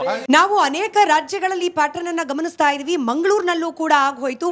ಕೇವಲ ಮುಸ್ಲಿಂ ಅನ್ನೋ ಕಾರಣಕ್ಕೆ ಇವರು ಬಾಂಗ್ಲಾದೇಶದಿಂದಲೇ ಬಂದಿದ್ದಾರೆ ಅಂತ ಹೇಳಿ ಪಾಪ ಬಿಹಾರದಿಂದನೋ ಒರಿಸ್ಸಾದಿಂದನೋ ಬಂದಿರುವ ಕಾರ್ಮಿಕರನ್ನ ಹಿಡಿದು ಹೊಡೆಯೋ ಪ್ರವೃತ್ತಿಗೆ ಹಿಂದೂ ಮುಖಂಡರು ಹೋಗ್ಬಿಟ್ಟಿದ್ದಾರೆ. ಬೇಸಿಕ್ ಪ್ರಶ್ನೆ, ಈ ರೈಟ್ಸ್ ಕೊಟ್ಟವ್ರು ಯಾರು ಅಂತ ಹೇಳಿ ನಿಮಗೆ ಮಾಹಿತಿ ಇದೆಯಾ? ಪೊಲೀಸ್ ಇಲಾಖೆ ಇದೆ, ಗೃಹ ಇಲಾಖೆ ಇದೆ, ಶಾಸಕರು ಇರ್ತಾರೆ, ಸಂಸದರಿರ್ತಾರೆ. ಹೋಗಿ ಮಾಹಿತಿ ಹಂಚ್ಕೊಳ್ಳಿ. ಮನೆ ಒಳಗೆ ನುಗ್ಗೋ ಅಧಿಕಾರ ಕೊಟ್ಟವ್ರು ಯಾರು ಅಂತ ನೋಡಿ ಮೇಡಮ್. ಇದರಲ್ಲಿ ನಾವು ಸ್ಪಷ್ಟವಾಗಿ ಹೇಳ್ತೇವೆ, ಇದರಲ್ಲಿ ನಾವು ಕಾನೂನನ್ನ ಕೈಗೆತ್ತಿಕೊಳ್ಳುವಂಥದ್ದು, ಆಮೇಲೆ ಅವ್ರಿಗೆ ಹೊಡೆಯುವಂಥದ್ದು, ಬಡಿಯುವಂಥದ್ದು ಎಲ್ಲಿ ಸಹ ಈಗ ನೀವು ಈ ಪ್ರಕರಣ ನೋಡಿದಾಗ ಈಗ ಬೆಂಗಳೂರಿನಲ್ಲಿರ್ಬೋದು 3-4 ಕಡೆಯಲ್ಲಿ ಕಾರ್ಯಾಚರಣೆಯನ್ನ ಮಾಡಿದ್ದಾರೆ. ಎಲ್ಲಿಯೂ ಸಹ ಕಾನೂನನ್ನ ಕೈ ಎತ್ಕೊಳ್ಳಿಲ್ಲ. ಅಷ್ಟೇ ಅಲ್ಲ, ಒಂದ್ ನಿಮಿಷ ಮಧ್ಯೆ ಮಾತಾಡಬೇಡಿ,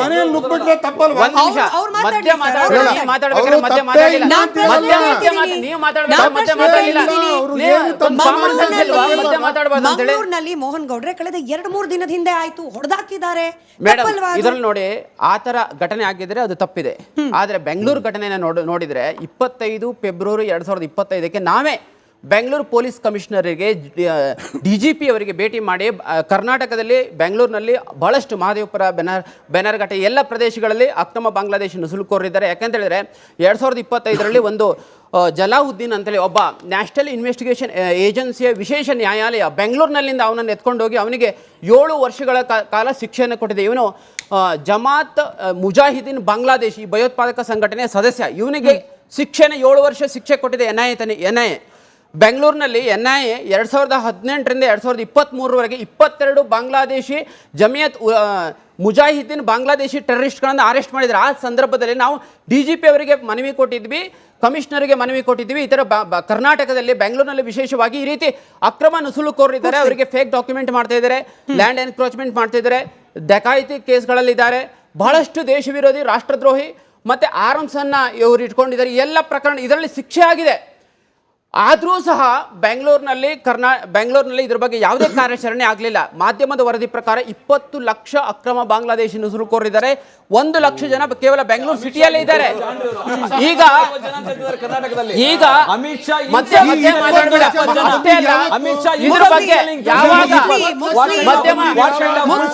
ಪೊಲೀಸ್ ಇಲಾಖೆಗೆ ಮನವಿ ಕೊಟ್ಟ ನಂತರವೂ, ದೂರು ಕೊಟ್ಟ ನಂತರವೂ ಸಹ ಪೊಲೀಸರು ಮೂಕ ಸಮ್ಮತಿಯನ್ನ ಅವರಿಗೆ ಇದನ್ನು ಕೊಟ್ಟಾಗೂ ಸಹ ಮಾಡದೇ ಇದ್ದಾಗ ಹಿಂದೂ ಕಾರ್ಯಕರ್ತರು ಎಲ್ಲೆಲ್ಲ ಅಕ್ರಮ ಬಾಂಗ್ಲಾದೇಶಿ ನುಸುಳುಕೋರಿದ್ದಾರೆ. ಅಲ್ಲ, ದೇಶದ ನಗರದ ಸುರಕ್ಷತೆ ದೃಷ್ಟಿಯಿಂದ ಆ ಮಾಹಿತಿಯನ್ನ ಕಲೆಕ್ಟ್ ಮಾಡಿ ಪೊಲೀಸರಿಗೆ ಕೊಟ್ಟಿದ್ದಾರೆ.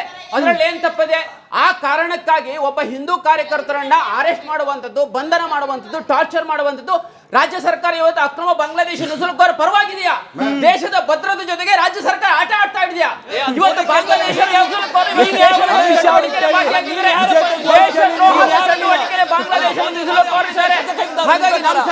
ಈ ಬಿಜೆಪಿಗರ ಪ್ರಕಾರ ಮೋದಿ ಅಮಿತ್ ಶಾ ಬಂಧನ ಮಾಡುವ ಬದಲಾಗಿ ಅಕ್ರಮನ ನುಸುಳುಕೋರರ ಬಗ್ಗೆ ಮಾಹಿತಿ ಕೊಟ್ಟವರ ಬಗ್ಗೆ, ಪೊಲೀಸ್ ಇಲಾಖೆಗೆ ದೂರು ಕೊಟ್ಟವರ ಬಗ್ಗೆ ಅವರ ಬಂಧನ ಮಾಡುವಂತದ್ದು ಪುರುಷಾರ್ಥವನ್ನು ರಾಜ್ಯ ಸರ್ಕಾರ ಮಾಡ್ತಾ ಇದೆ. ರಾಜ್ಯ ಸರ್ಕಾರದ ಮೋಹನ್ ಗೌಡ್ರೆ ಆಯ್ತು ಒಪ್ಪೋಣ, ರಾಜ್ಯ ಸರ್ಕಾರ ಕೇಂದ್ರ ಸರ್ಕಾರ ಉತ್ತರ ಬರಲಿಲ್ಲ. ಮೋಹನ್ ಗೌಡ್ರೆ ನನ್ನ ಪ್ರಶ್ನೆ ಸಿಂಪಲ್ ಇತ್ತು. ಇವರನ್ನ ಹುಡುಕಿ, ಅಕ್ರಮ ಬಾಂಗ್ಲಾದೇಶಿ ನಿವಾಸಿಗಳನ್ನ ಹುಡುಕಿ ಅವರ ಮನೆ ಒಳಗೆ ನುಗ್ಗುವ ಅಧಿಕಾರವನ್ನ ಹಿಂದೂ ಮುಖಂಡರವರಿಗೆ ಕೊಟ್ಟಿದ್ದು ಯಾವ ಕಾನೂನು? ಸಿಂಪಲ್.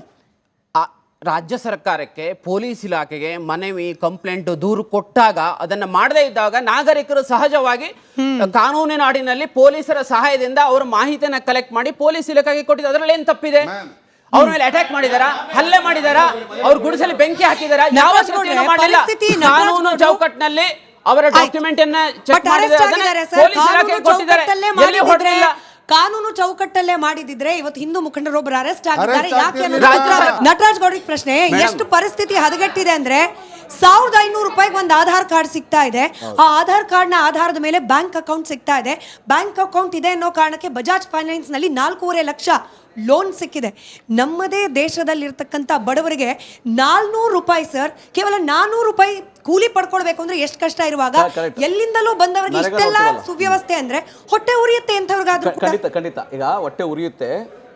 ಕೇಂದ್ರ ಸರ್ಕಾರ, ಗೃಹ ಮಂತ್ರಿ ಅಮಿತ್ ಶಾ ಅವರು ಕರ್ನಾಟಕ ಸರ್ಕಾರಕ್ಕೆ ಏನು ಅಂಕಿಅಂಶ ಕೊಟ್ಟಿದ್ದಾರೆ, 2017ರಲ್ಲಿ 270 ಜನ ಬಾಂಗ್ಲಾದೇಶಿಗರಿದ್ದಾರೆ. ಅಕ್ರಮ ಬಾಂಗ್ಲಾದೇಶಿಗರು 270. ಕೇಂದ್ರ ಗೃಹ ಸಚಿವ ಕೊಟ್ಟಿರ್ತಕ್ಕಂಥ 270. ಈ ಮಾಹಿತಿಯನ್ನ ಬಿಜೆಪಿ ವಕ್ತಾರರು ಸಹ ತಿಳ್ಕೊಳ್ಳಿ. ಅವರನ್ನ ಟ್ರೇಸ್ ಮಾಡಿ ಅರೆಸ್ಟ್ ಮಾಡಬೇಕು ಅಂದಾಗ ನೀವು ಹೇಳಿದ ಅಂಕಿಅಂಶದ ಪ್ರಕಾರ 70-80 ಜನ ಅರೆಸ್ಟ್ ಆಗಿ ಹೋಗಿದ್ದಾರೆ. ಮಿಕ್ಕಿದವರನ್ನ ಟ್ರೇಸ್ ಮಾಡಬೇಕಾಗಿದೆ. ನೀವು ಊಹಾಪೋಹ, ಆರ್ ಅಶೋಕ್ ಜವಾಬ್ದಾರಿ ಇರ್ತಕ್ಕಂಥ ಪ್ರಜೆ, ಜನಪ್ರತಿನಿಧಿ, ವಿರೋಧ ಪಕ್ಷದ ನಾಯಕ ಏನ್ ಹೇಳ್ತಾರೆ? 25 ಲಕ್ಷ ಕರ್ನಾಟಕದಲ್ಲಿ 25 ಲಕ್ಷ ರೀ. 20 ವರ್ಷಗಳ ಕಳೆದ 20 ವರ್ಷಗಳ 15 ವರ್ಷಗಳಲ್ಲಿ 4 ಜನ ಮುಖ್ಯಮಂತ್ರಿಗಳು ನೀವೇ ಇದ್ರಿ. ಇಲ್ಲಿ 4 ಜನ ಮುಖ್ಯಮಂತ್ರಿಗಳು ನೀವೇ ಇದ್ರಿ. ಕೇಂದ್ರದಲ್ಲಿ 11 ವರ್ಷದಿಂದ 12 ವರ್ಷದಿಂದ ಮೋದಿ ಇದ್ದಾರೆ. ಅಕ್ರಮ ಏನು ಜವಾಬ್ದಾರಿಯುತ ಇಲ್ಲದ ಆರ್ ಅಶೋಕ್ ಆಗ್ಬೋದು, ವಿಜಯೇಂದ್ರ ಆಗ್ಬೋದು, ಶೋಭಾ ಕರಂದ್ಲಾಜೆ ಆಗ್ಬೋದು, ಜನಗಳನ್ನ ದಿಕ್ಕು ತಪ್ಪಿಸಿ ಇವತ್ತು ಮಂಗಳೂರಲ್ಲಿ 3 ಜನ ಹಿಂದೂ ಯುವಕರು ಅರೆಸ್ಟ್ ಆಗಿದ್ದಾರೆ. ಯಾಕೆ ಕಾರಣಕ್ಕೆ ಅರೆಸ್ಟ್ ಆದ್ರು? ಹೋಗಿ ಯಾರೋ ಜಾರ್ಖಂಡ್ ನ ಲೇಬರ್ 15 ವರ್ಷದಿಂದ ಅಲ್ಲಿ ಬಂದು ಕೆಲಸ ಮಾಡ್ತಿರ್ತಕ್ಕಂಥ ಲೇಬರ್ ನ ಹೋಗಿ ನೀನು ಮುಸಲ್ಮಾನನ ಕಾರಣಕ್ಕಾಗಿ ಹೊಡೆದಿದ್ದಾರೆ. ಅವ್ರನ್ನ ಅರೆಸ್ಟ್ ಮಾಡಿದ್ದಾರೆ 3 ಜನ ಹಿಂದೂ ಯುವಕರನ್ನ. ಯಾವ ಕಾರಣಕ್ಕಾಗಿ ಯಾಕೆ ಅರೆಸ್ಟ್ ಆದ್ರು? ಅವರು ಪ್ರಚೋದನೆ ಯಾರು ಮಾಡಿದವರು? ಅವ್ರನ್ನ ಜೈಲಿಗೆ ತೆಗೆದವ್ರು ಯಾರು? ಇದೇ ಆರ್ ಅಶೋಕ್ ಮತ್ತೆ ಇದೇ ಶೋಭಾ ಕರಂದ್ಲಾಜೆ, ಇದೇ ವಿಜಯೇಂದ್ರ. ಯಾಕೆ ಈ ರೀತಿಯ ಮಿಸ್ಲೀಡ್ ಮಾಡ್ತೀರಿ? ನಿಮ್ಗೆ ಅಂಕಿಅಂಶ ಇದ್ರೆ ಕರ್ನಾಟಕ ಸರ್ಕಾರಕ್ಕೆ ಕೊಟ್ಟಿದ್ದೀರಾ, ಅವ್ರು ಆಕ್ಷನ್ ಮಾಡಿಲ್ಲ ಅಂತ ನಿಮ್ಗೆ ಅನ್ಸುತ್ತಾ? ನಿಮ್ಮದೇ ಸಂಸದರಿದ್ದಾರೆ, ಕರ್ನಾಟಕದಲ್ಲಿ 19 ಜನ ಸಂಸದರಿದ್ದಾರೆ, ಕೇಂದ್ರ ಸಚಿವರುಗಳಿದ್ದಾರೆ, ಬೆಂಗಳೂರಿನಲ್ಲಿ 3 ಜನ ಸಂಸದರಿದ್ದಾರೆ, ಅಮಿತ್ ಶಾ ಇದ್ದಾರೆ. ನಿಮ್ ಮಾತು ಕೇಳಿದ್ರೆ ಬರೀ ಚುನಾವಣೆಗೆ ಮಾತ್ರ ಬರೋದಲ್ಲ, ಇಲ್ಲಿ ಚುನಾವಣೆಗೆ ಮಾತ್ರ ಬರೋದಲ್ಲ. ಕೇಂದ್ರ ಸರ್ಕಾರ ತಪ್ಪಲೆಕ್ಕ ಕೊಡ್ತು ಅಂತ ಹೇಳಿ ತಾವ್ ಹೇಳಿದ್ರಿ ನಟರಾಜ್ ಗೌಡ್ರೆ. ನಮ್ಮೆಲ್ಲರಿಗೋಸ್ಕರ, ನಮ್ಮ ವೀಕ್ಷಕರಿಗೋಸ್ಕರ ರಾಜ್ಯ ಸರ್ಕಾರದ ಬಳಿಯಲ್ಲಿ ಅಧಿಕೃತವಾದ ಲೆಕ್ಕ ಇದೆಯಾ ಸರ್? ಎಷ್ಟು ಮಂದಿ ಅಕ್ರಮವಾಗಿ ಬಾಂಗ್ಲಾದೇಶಿಗರು ಬಂದು ನಮ್ಮ ರಾಜ್ಯದಲ್ಲಿ, ಕೇಂದ್ರ ಸರ್ಕಾರದ ಬಿಡಿ, ನಮ್ಮ ರಾಜ್ಯದಲ್ಲಿ ಆಕ್ಚುಲಿ ಎಷ್ಟು ಜನ ಇದ್ದಾರೆ ಅನ್ನೋ ಲೆಕ್ಕವನ್ನ ರಾಜ್ಯ ಸರ್ಕಾರ ತೆಗೆಸಿದೆಯಾ? ನೋಡಿ, ರಾಜ್ಯ ಸರ್ಕಾರ, ಅವತ್ತಿನ ಗೃಹ ಮಂತ್ರಿಗಳು ರಾಜ್ಯ ಸರ್ಕಾರದಲ್ಲಿ ಸುನಿಲ್ ಕುಮಾರ್ ಅವರು ಒಂದು ಪ್ರಶ್ನೆ ಇವತ್ತಿನ ಹೇಳಿ ಸರ್, ಇವತ್ತಿನ ಲೆಕ್ಕ ಇದೆಯಾ? ಇವತ್ತಿನ ಲೆಕ್ಕ ಇದೆಯಾ? ನಮಗೆ ನೋಡಿ, ನಮಗೆ ಮಾಹಿತಿ ಬರೋದಿಲ್ಲ. ಎಲ್ಲಿಂದ ಗೊತ್ತಾ? ಕೇಂದ್ರ ಗೃಹ ಸಚಿವಾಲಯದಿಂದಾನೇ ಮಾಹಿತಿ ಬರೋದು, ರಾಜ್ಯಕ್ಕೆ ಬರೋದು ಕೂಡ. ಯಾಕಂದ್ರೆ ನಾವೇನ್ ಅನ್ಕೊಂತೀವಿ, ರಾಜ್ಯದ ಒಳಗೆ ಇಲ್ಲ ನಟರಾಜ್ ಗೌಡ್ರೆ, ತುಂಬಾ ಡೌಟ್ ಗಳಿಗೆ ನಿಮ್ಮ ಈ ಮಾತು ಆಸ್ಪದ ಮಾಡ್ಕೊಡ್ತಾ ಇದೆ. ಕೇಂದ್ರದಿಂದ ಮಾಹಿತಿ ಬರ್ದೇ ಹೋದ್ರೆ ನಮ್ಮ ರಾಜ್ಯವನ್ನ ಸುರಕ್ಷಿತವಾಗೋ ಇಟ್ಕೊಳ್ಳೋ ಹೊಣೆಗಾರಿಕೆ ರಾಜ್ಯದಲ್ವಾ?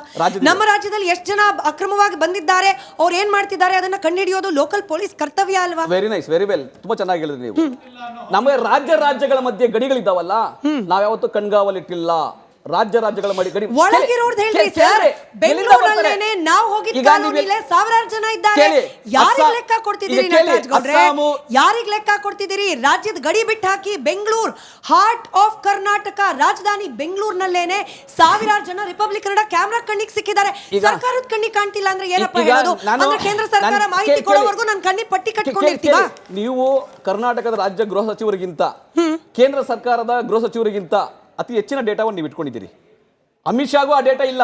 ನೀವು ಹೇಳ್ತಾರೆ 2,000 ಜನ ಡೇಟಾ, 25 ಲಕ್ಷ ಜನ ಡೇಟಾ ಅಮಿತ್ ಶಾಗೂ ಇಲ್ಲ. ಬನ್ನಿ ಸರ್, ಕರ್ಕೊಂಡು ಹೋಗ್ತೀವಿ. ಶೋಭಾ ಕರಂದ್ಲಾಜೆಗೂ ಇಲ್ಲ, ನಿಮ್ಮ ಹತ್ರನೂ ಇಲ್ಲ, ನಿಮ್ಮ ಸರ್ಕಾರದಲ್ಲೂ ಇಲ್ಲ, ನಿಮ್ಮ ಸರ್ಕಾರದಲ್ಲೂ ಇಲ್ಲ, ನಮ್ಮ ಹತ್ರ ಇದೆ, ಸಂಸದರಿಗೂ ಇಲ್ಲ, ನಮ್ಮ ಹತ್ರ ಇದೆ, ನಿಮ್ಮ ಹತ್ರ ನೀವು ಇಲ್ಲ ಸರ್. ಅಮಿತ್ ಶಾ ಗಿಂತ ನನಗೆ ಅನ್ಫಾರ್ಚುನೇಟ್ಲಿ ಗೊತ್ತಾ ಇಲ್ಲ. ನಿಮ್ಮ ಊಹಾಪೋಹ ಇದೆಯಲ್ಲ, ನಟರಾಜ್ ಗೌಡ್ರೆ, ನಿಮ್ಮ ಊಹಾಪೋಹ ಅನ್ನೋದು ನಿಮ್ಮ ಊಹಾಪೋಹ ಬನ್ನಿ ಸರ್ ಹೋಗೋಣ.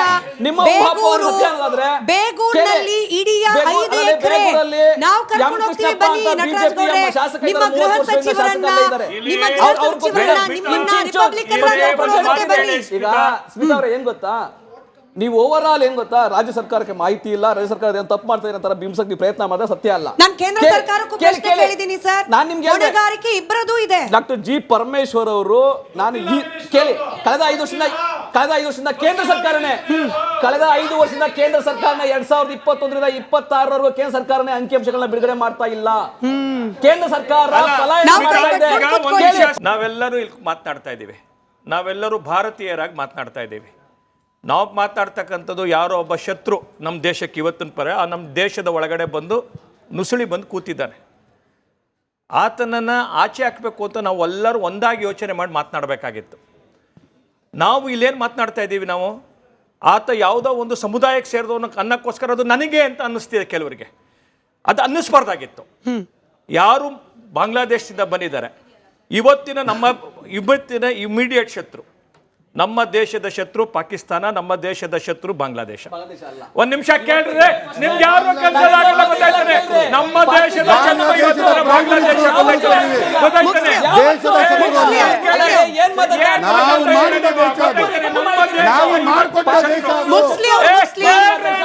ಇಲ್ಲಿ ಪ್ರಶ್ನೆ ಇರ್ತಕ್ಕಂಥದ್ದು, ಯಾರು ಅಕ್ರಮವಾಗಿ ಈ ದೇಶದ ಒಳಗಡೆ ಬಂದು ಬೇರೆ ಬೇರೆ ರೂಪದಲ್ಲಿ ಬಂದಿದ್ದಾರೆ, ಅದು ಪಶ್ಚಿಮ ಬಂಗಾಳದಿಂದ ಬೇರೆ ಬೇರೆ ರೂಪದಲ್ಲಿ ಬಂದು ತಲುಪಿದ್ದಾರೆ, ಬೆಂಗಳೂರಿಗೆ ಬಂದು ತಲುಪಿದ್ದಾರೆ.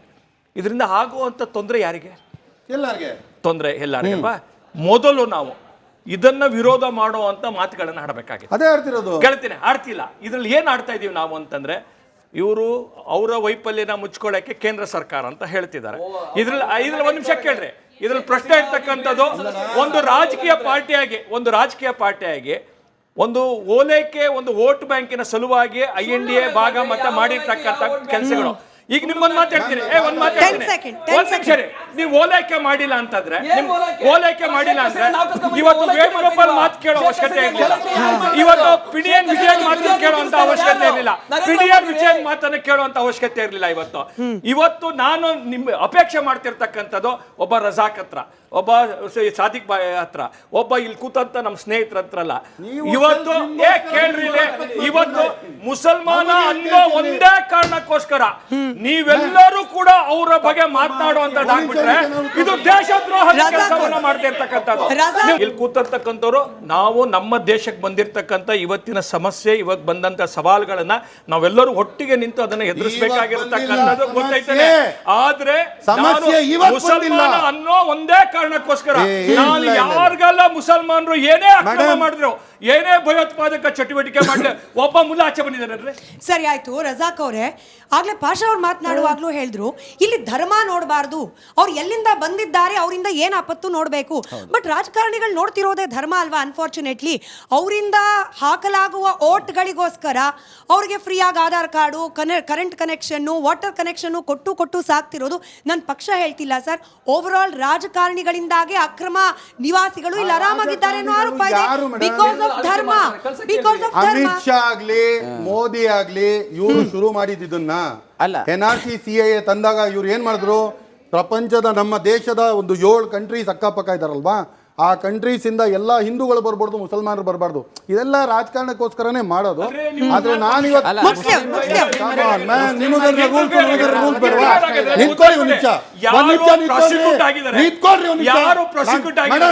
ಈ ತರ ಮಾತಾಡಿದ್ರೆ ಅವ್ರ ಮಧ್ಯ ಸಮಯ, ಮಾತಾಡ್ಬೋದು. ಅವ್ರ ಸಮಯ. ಮಾತಾಡು, ಮುಗಿಸಿ. ಹೇಳಿ.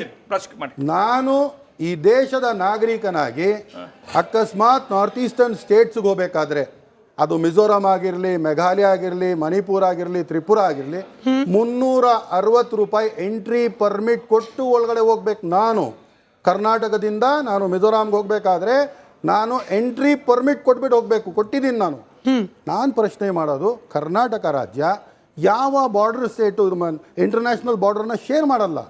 ಇವರೆಲ್ಲ ಬರ್ತಿರೋದು ಎಲ್ಲಿಂದ? ಅಲ್ಲಿರುವ ರಾಜಕಾರಣ ಯಾವ ಸರ್ಕಾರದ್ದು? ಅಲ್ಲಿನ ರಾಜ್ಯ ಸರ್ಕಾರಗಳು ಯಾವುವು? ಕೇಂದ್ರ ಸರ್ಕಾರ ಯಾವುದು?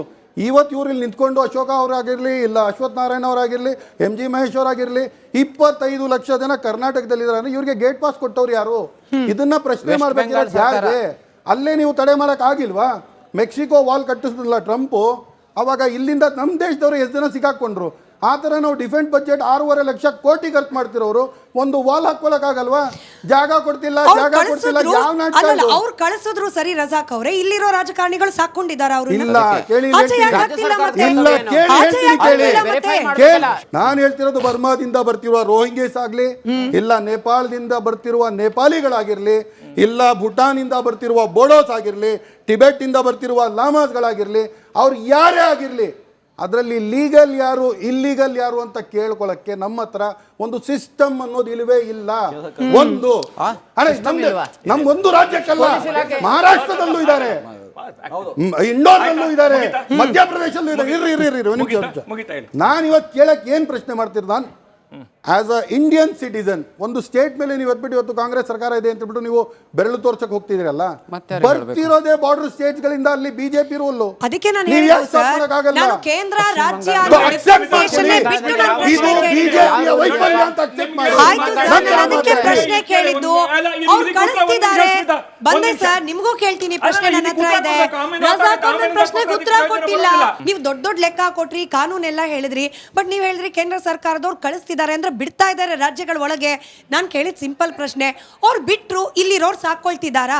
ಹೊರಗೆ ಯಾಕೆ ಆಗ್ತಿಲ್ಲ? ನೀವು ಅದಕ್ಕೆ ಬಿಟ್ಟು ಬೇರೆ ಎಲ್ಲದಕ್ಕೂ ಉತ್ತರ ಕೊಟ್ರಿ. ಫೇಕ್ ಆಧಾರ್ ಕಾರ್ಡ್ ಅಲ್ಲಿ ಬಜಾಜ್ ಫೈನಾನ್ಸ್ ಅಲ್ಲಿ 4 ಲಕ್ಷ ರೂಪಾಯಿ ತಗೊಂಡ ಯಾವನೋ ಒಬ್ಬ ಬಾಂಗ್ಲಾದೇಶಿ ಅಂತ ನೀವೇ ಇದೇ ಡಿಬೇಟ್ ಅಲ್ಲಿ ಎಲ್ಲಾರು ಮುಂದೆ ಹೇಳಿದ್ದೀರಾ. ಹೌದು, ನಾನು ಇವತ್ತು ನಿಮಗೆ ಪ್ರಶ್ನೆ ಮಾಡ್ತೀನಿ, ಫೇಕ್ ಆಧಾರ್ ಕಾರ್ಡ್ ಅಂದ್ರೆ ಯಾವುದೇ ಒಂದು ಫೈನಾನ್ಸ್ ಕಂಪನಿ ಆ ಆಧಾರ್ ಕಾರ್ಡ್ ಅನ್ನ ಅವನ ಮೊಬೈಲ್ ನಂಬರ್ ಜೊತೆ ಟ್ಯಾಲಿ ಮಾಡಿ ಅಕಸ್ಮಾತ್ ಅದನ್ನ ಒಂದು ವೆರಿಫಿಕೇಶನ್ ಮಾಡಿದಾಗ ನಿಮಗೆ ಅಥೆಂಟಿಸಿಟಿಗೋಸ್ಕರ ಒಂದು SMS ಬರಬೇಕು ನಿಮ್ಮ ಮೊಬೈಲ್ ಮೇಲೆ. ವ್ಯವಸ್ಥೆ ಎಷ್ಟು ಹುಡುಕಾಗಿದೆ ಅನ್ನೋದು ಅದ್ರಲ್ಲಿ ಗೊತ್ತಾಗಲ್ವಾ ಸರ್? ಕೇಂದ್ರ ಸರ್ಕಾರದ ವೈಫಲ್ಯ. ಬರ್ತ್ ಸರ್ಟಿಫಿಕೇಟ್ ಇರೋದು ಆಧಾರ್ ಬಾಂಗ್ಲಾದೇಶದ್ದು, ಸಿದ್ದರಾಮಯ್ಯ ಅದರ ಪಾಸ್ಪೋರ್ಟ್ ಇರೋದು ಬಾಂಗ್ಲಾದೇಶದ್ದು, ಬಾಂಗ್ಲಾದೇಶದ ಬರ್ತ್ ಸರ್ಟಿಫಿಕೇಟ್ ಬಾಂಗ್ಲಾದೇಶದ, ಬಾಂಗ್ಲಾದೇಶದ ಆಧಾರ್. ಮೇಡಮ್ ಮೊದಲು ನೀವು ಕೇಳಿಸ್ಕೊಳ್ಳಿ ಮೇಡಮ್, ಇದು ನಿಮ್ಮ ಈ ಚಾನೆಲಿನ ಪ್ರಾಬ್ಲಮ್. ಇಲ್ಲಿ ನೋಡಿ,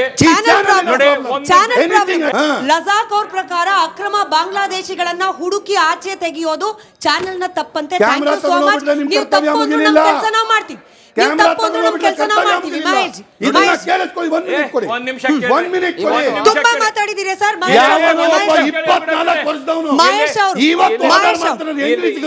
ಮಹೇಶ್ ಅವರು ಏನು ಈ ದೇಶದ ಹಿತ, ಈ ದೇಶದ ಗಡಿ, ಈ ದೇಶದ ಸಾರ್ವಭೌಮತೆ, ಇದನ್ನ ಸಂರಕ್ಷಣೆ ಮಾಡ್ತಕ್ಕಂಥದ್ದು ಒಂದು ಸರ್ಕಾರದ ಪ್ರಥಮ ಕರ್ತವ್ಯ.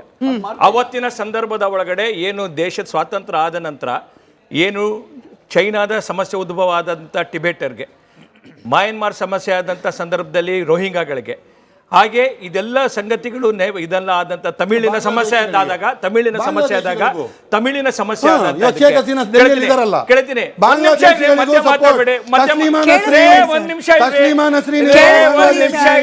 ಅವತ್ತಿನ ಕಾಂಗ್ರೆಸ್ ಸರ್ಕಾರ ಪಾಲಿಸಿ ಮಾಡಿತ್ತು, ಇದ್ರ ಆಧಾರದ ಮೇಲೆ ಈ ದೇಶದ ಒಳಗಡೆ ಜನ ನಿರಾಶ್ರಿತರಾಗಿ ಬಂದಂತವರಿಗೆ ಅವಕಾಶ ಕೊಟ್ಟಿರ್ತಕ್ಕಂಥದ್ದು ಸತ್ಯ. ಅದು ನಮ್ಮ ದೇಶದ ಒಂದು ಅಗತ್ಯಕ್ಕೆ ಸಲುವಾಗಿ ಮಾಡಿದಂಥದ್ದು.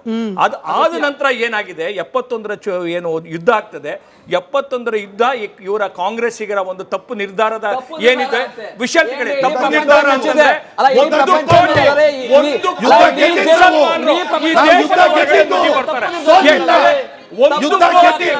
ಕೋಟಿ ಬಾಂಗ್ಲಾದೇಶಿಯರು ಭಾರತದೊಳಗಡೆ ಬರ್ತಾರೆ, ಬಾಂಗ್ಲಾದೇಶಿಯರಿಗೆ ಆಶ್ರಯ ಕೊಡ್ತಾರೆ.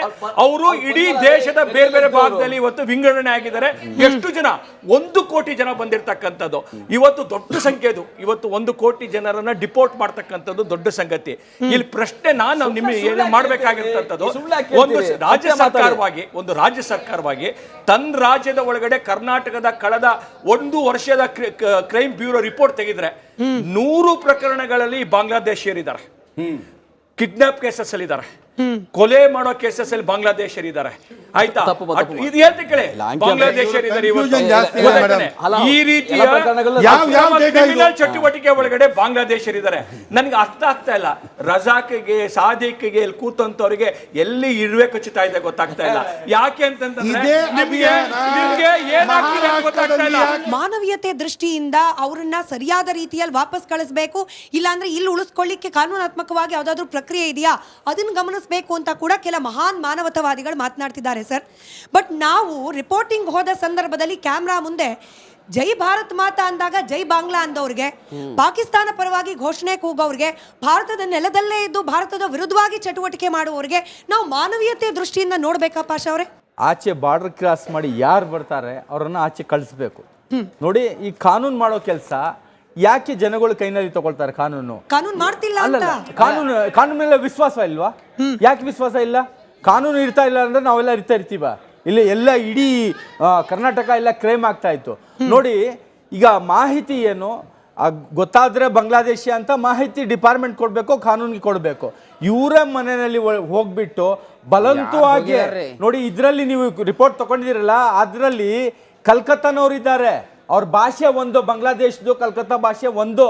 ಅವ್ರನ್ನ ಎದುರಿಸ್ಬಿಟ್ಟು ಆಯ್ತು ಬಾಂಗ್ಲಾದೇಶಿ ಅಂತ ಕ್ಯಾರೆ ಅಂತ ಹೇಳಿದ್ರೆ ಅವ್ನ ಬಂಗ್ಲಾ ಅಂತಾನೆ. ಬಂಗ್ಲಾ ಅಂದ್ರೆ ನೋಡಿ ಬಂಗಾಲಿ ಮಾತು. ಒಂದ್ ನಿಮಿಷ ಕೇಳಿಸ್ಕೊಡ್ರಿ, ನನಗೆ ಕೇಳಿರೋದು ನನ್ಗೆ ಕೇಳಿಸ್ಕೊಡ್ರಿ.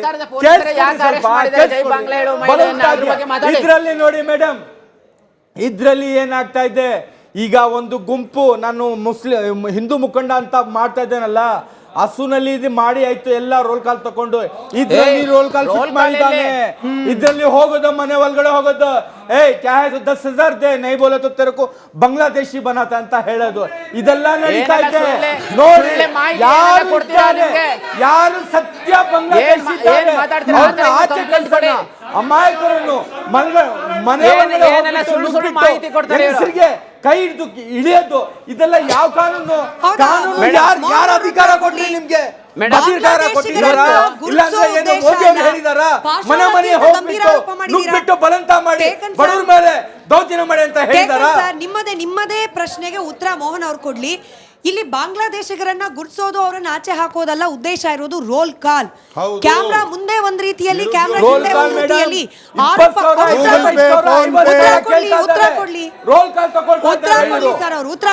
ರೋಲ್ ಕಾಲ್ ಹೇಳ್ತಾ ಇದಾರಲ್ಲ, ರೋಲ್ ಕಾಲ್ ಇದ್ರೆ ಇವ್ರು ಪೊಲೀಸ್ ಕಂಪ್ಲೇಂಟ್ ಮಾಡ್ಲಿ. ಎಲ್ಲಿ ಸಹ ಅವರೇ ಸ್ವತಃ ಹೇಳಿದ್ದಾರೆ. ಅವ್ರು ಅಷ್ಟೇ ಅಲ್ಲ, ನಮ್ಮ ತರ 1 ಲಕ್ಷ ಅಕ್ರಮ ಬಾಂಗ್ಲಾದೇಶಿ ನುಸುಳುಕೋರರು ಇಲ್ಲಿದ್ದಾರೆ. ನಮ್ಗೆ 1,500 ರೂಪಾಯಿ ಕೊಟ್ಟರೆ ನಮಗೆ ಆಧಾರ್ ಕಾರ್ಡ್ ಕೊಡ್ತಾರೆ. ಮತ್ತು ಅವರಿಗೆ ಒಬ್ಬರಿಗೆ 2019ರಲ್ಲಿ ಬಾಂಗ್ಲಾದೇಶದ ವೋಟರ್ ಕಾರ್ಡ್ ಇದೆ, 2020ರಲ್ಲಿ ಇಂಡಿಯಾದ ವೋಟರ್ ಕಾರ್ಡ್ ಇದೆ. ಅವ್ರ ಮಗನಿಗೆ ಇಲ್ಲಿ ಬರ್ತ್ ಸರ್ಟಿಫಿಕೇಟ್ ವಾಣಿವಿಲಾಸ ಹಾಸ್ಪಿಟಲ್ ಸಿಕ್ಕಿದೆ. ಇದೆಲ್ಲ ಒಂದು ದೊಡ್ಡ ಜಾಲ ವ್ಯವಸ್ಥಿತವಾಗಿ ನಡೀತಾ ಇದೆ. ಇವತ್ತು ಇವ್ರು ಮಾತಾಡ್ಬೇಕಾದ್ರೆ ನಮ್ಮ ಗಮನಕ್ಕೆ ಬರ್ತಾ ಇದೆ, ಇವರು ಬಾಂಗ್ಲಾದೇಶಿ ಅಕ್ರಮ ನುಸುಳುಕೋರರ ವಕ್ತಾರರ ಪರವಾಗಿ ಮಾತಾಡ್ತಾ ಇದ್ದಾರಲ್ಲ, ಇವು ದೇಶದ ಭದ್ರತೆಗೆ ರಜಾಕ್ ಅವರೇ, ಹಿಂದೂ ಮುಖಂಡರು ಹೊಡೆದ್ರೋ ಬಡದ್ರೋ ಪೊಲೀಸ್ ಅವರು ಅರೆಸ್ಟ್ ಮಾಡಿದ್ದಾರೆ, ಕಾನೂನಾತ್ಮಕವಾಗಿ ಅದನ್ನ ಎನ್ಕ್ವೈರಿ ಮಾಡಿ.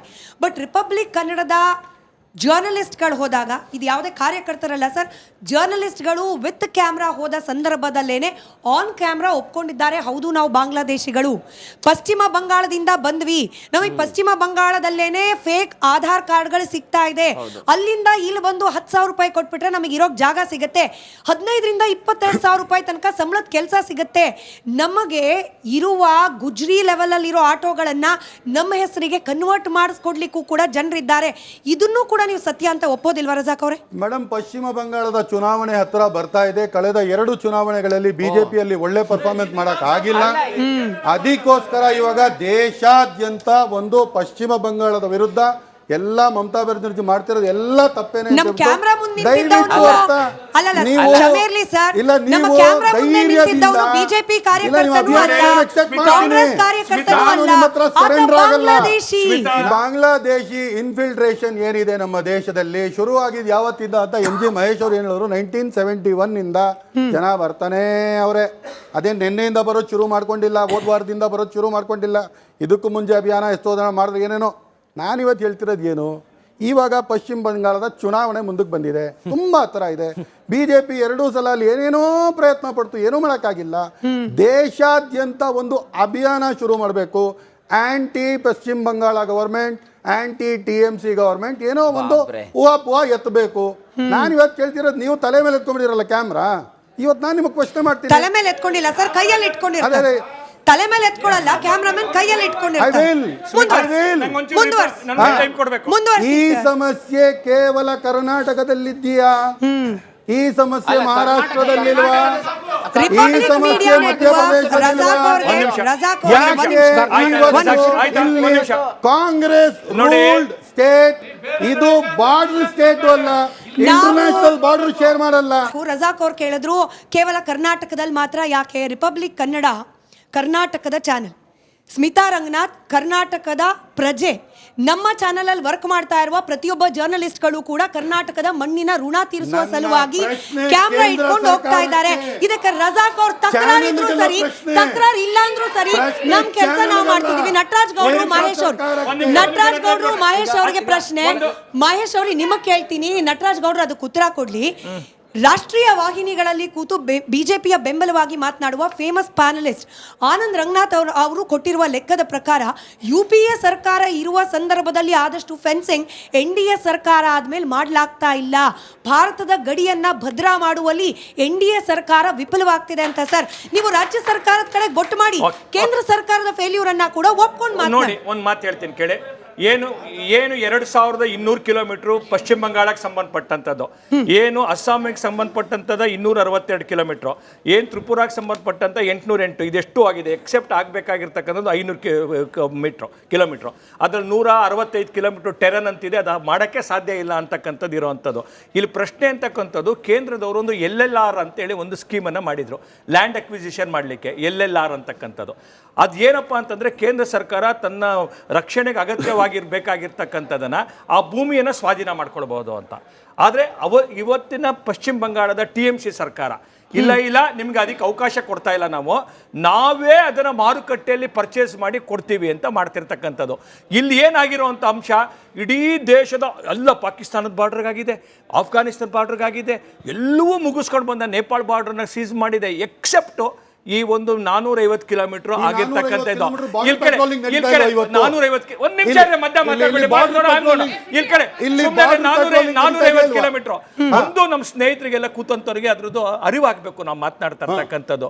ಇದು ಹೇಗಿದೆ ಅಂತಕ್ಕಂಥದ್ದಂದ್ರೆ, ಒಂದು ಗಲ್ಲಿ 1.5 ಮೀಟ್ರ್ ಗಲ್ಲಿ, 1 ಮೀಟ್ರು ಆ ಕಡೆ ಬಾಂಗ್ಲಾದೇಶ ಇದೆ, ಒಂದು ಕಡೆ ಈ ತರ ಇದೆ. ಸುಮಾರು ನದಿಗಳು ಅಂದ್ರೆ ಆ ಯಾರೋ ಸೈಪ್ರಸ್ ಕ್ಲಿಫ್, ರ್ಯಾಡ್ ಕ್ಲಿಫ್, ಒಂದು ನಿಮಿಷ, ರ್ಯಾಡ್ ಕ್ಲಿಫ್ ಅನ್ನ ಮಾಡಿದ್ದಾರೆ.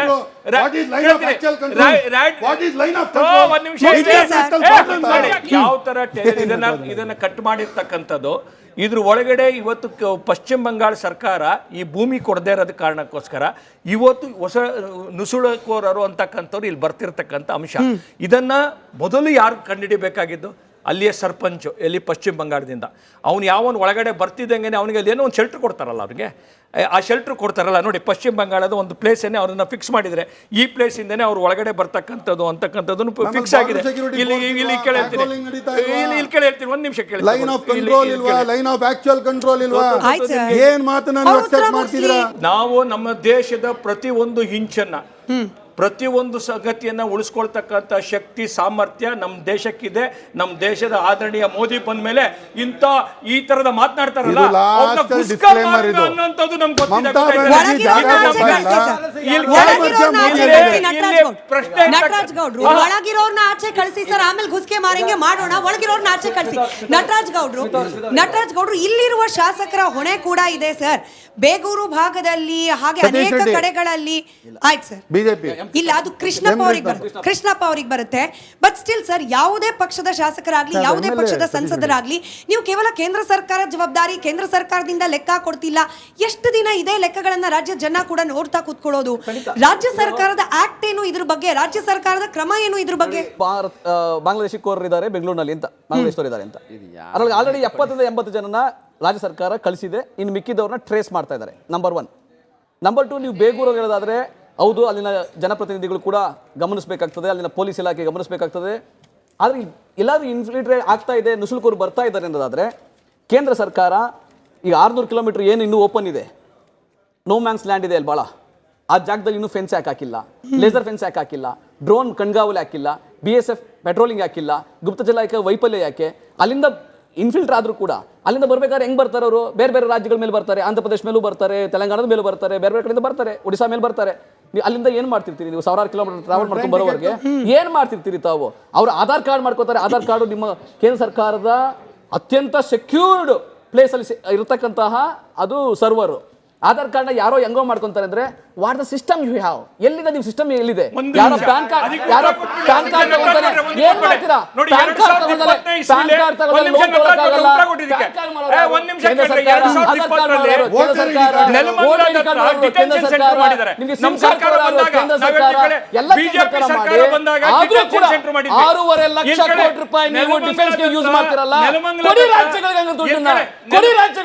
ನಾವು ರಿಕ್ರೂಟ್ ಮಾಡ್ತೀವಿ ನಾವು BSF ಇಟ್ಕೋತೀವಿ ನಾವು ಕನ್ನಡ KSF ಇಟ್ಕೋತೀವಿ ನಾವು ಕಡೆಯನ್ನ ಕಾಪಾಡ್ತೀವಿ ಆದ್ರೆ ನೀವು ನಿಮ್ಗೆ ಪ್ರಶ್ನೆ ಅಂದ್ರೆ ನೀವ್ ಏನ್ ಹೇಳ್ತಿದ್ದೀರಿ ಕೇಂದ್ರದಿಂದ ಸಹಕಾರ ಸಿಗದೆ ಹೋದ್ರೆ ನಮ್ಮ ರಾಜ್ಯದ ಪೊಲೀಸರು ಶಕ್ತಿವಂತರಲ್ವಾ ಸರ್ ಅವರ ಏರಿಯಾದಲ್ಲಿ ಅವರ ಲಿಮಿಟ್ ನಲ್ಲಿ ಇರ್ತಕ್ಕಂತ ಬಾಂಗ್ಲಾದೇಶಿಗಳನ್ನ ಗುರುತಿಸಲಿಕ್ಕೆ ಸಾಧ್ಯವಾಗದಷ್ಟು ಪೊಲೀಸ್ ಇಲಾಖೆ ಅಸಮರ್ಥವಾಗಿದೆ ಅಂತ ಹೇಳ್ತಿದ್ದೀರಾ ಸರ್ ನೀವು ಫ್ರೀ ಕೊಟ್ಟಿಲ್ಲ ನಿಮ್ಮ ಸರ್ಕಾರ ಕೊಟ್ಟಿಲ್ಲ ಕೊಟ್ಟು ನೋಡಿ ಸರ್ ಕೇಂದ್ರ ರಾಜ್ಯದ ಕೇಳಿಸ್ಕೊಂಬಿಡಿ ಸರ್ ರಾಜ್ಯದ ಪೊಲೀಸ್ ಇಲಾಖೆನೇ ಸಾಕು ಸರ್ ಗುರುತಿಸಿ ಅವರನ್ನ ಆಚೆ ಹಾಕಕ್ಕೆ ಫ್ರೀ ಹ್ಯಾಂಡ್ ಕೊಟ್ಟಿಲ್ಲ ಸರ್ಕಾರ ಫ್ರೀ ಹ್ಯಾಂಡ್ ಕೊಡಿ ಸರ್ಕಾರದಿಂದ ಕೇಂದ್ರದ ಯಾವ ತನಿಖಾ ಸಂಸ್ಥೆ ಕೂಡ ಕೇವಲ ಕರ್ನಾಟಕಕ್ಕೆ ಬಂದು ಇಲ್ಲಿನ ಲ್ಯಾಂಡ್ ಆರ್ಡರ್ ಮೇಂಟೈನ್ ಮಾಡ್ತಾ ಇಲ್ಲ ಕರ್ನಾಟಕದ ಪೊಲೀಸ್ ಇಲಾಖೆ ದಕ್ಷ ಇಡೀ ದಕ್ಷಿಣ ಭಾರತ ಕರ್ನಾಟಕ ಶಾಂತಿಯುತವಾಗಿರ್ತಕ್ಕಂಥದ್ದು ನೆಮ್ಮದಿಯಾಗಿರ್ತಕ್ಕಂಥದ್ದು ಉತ್ತರ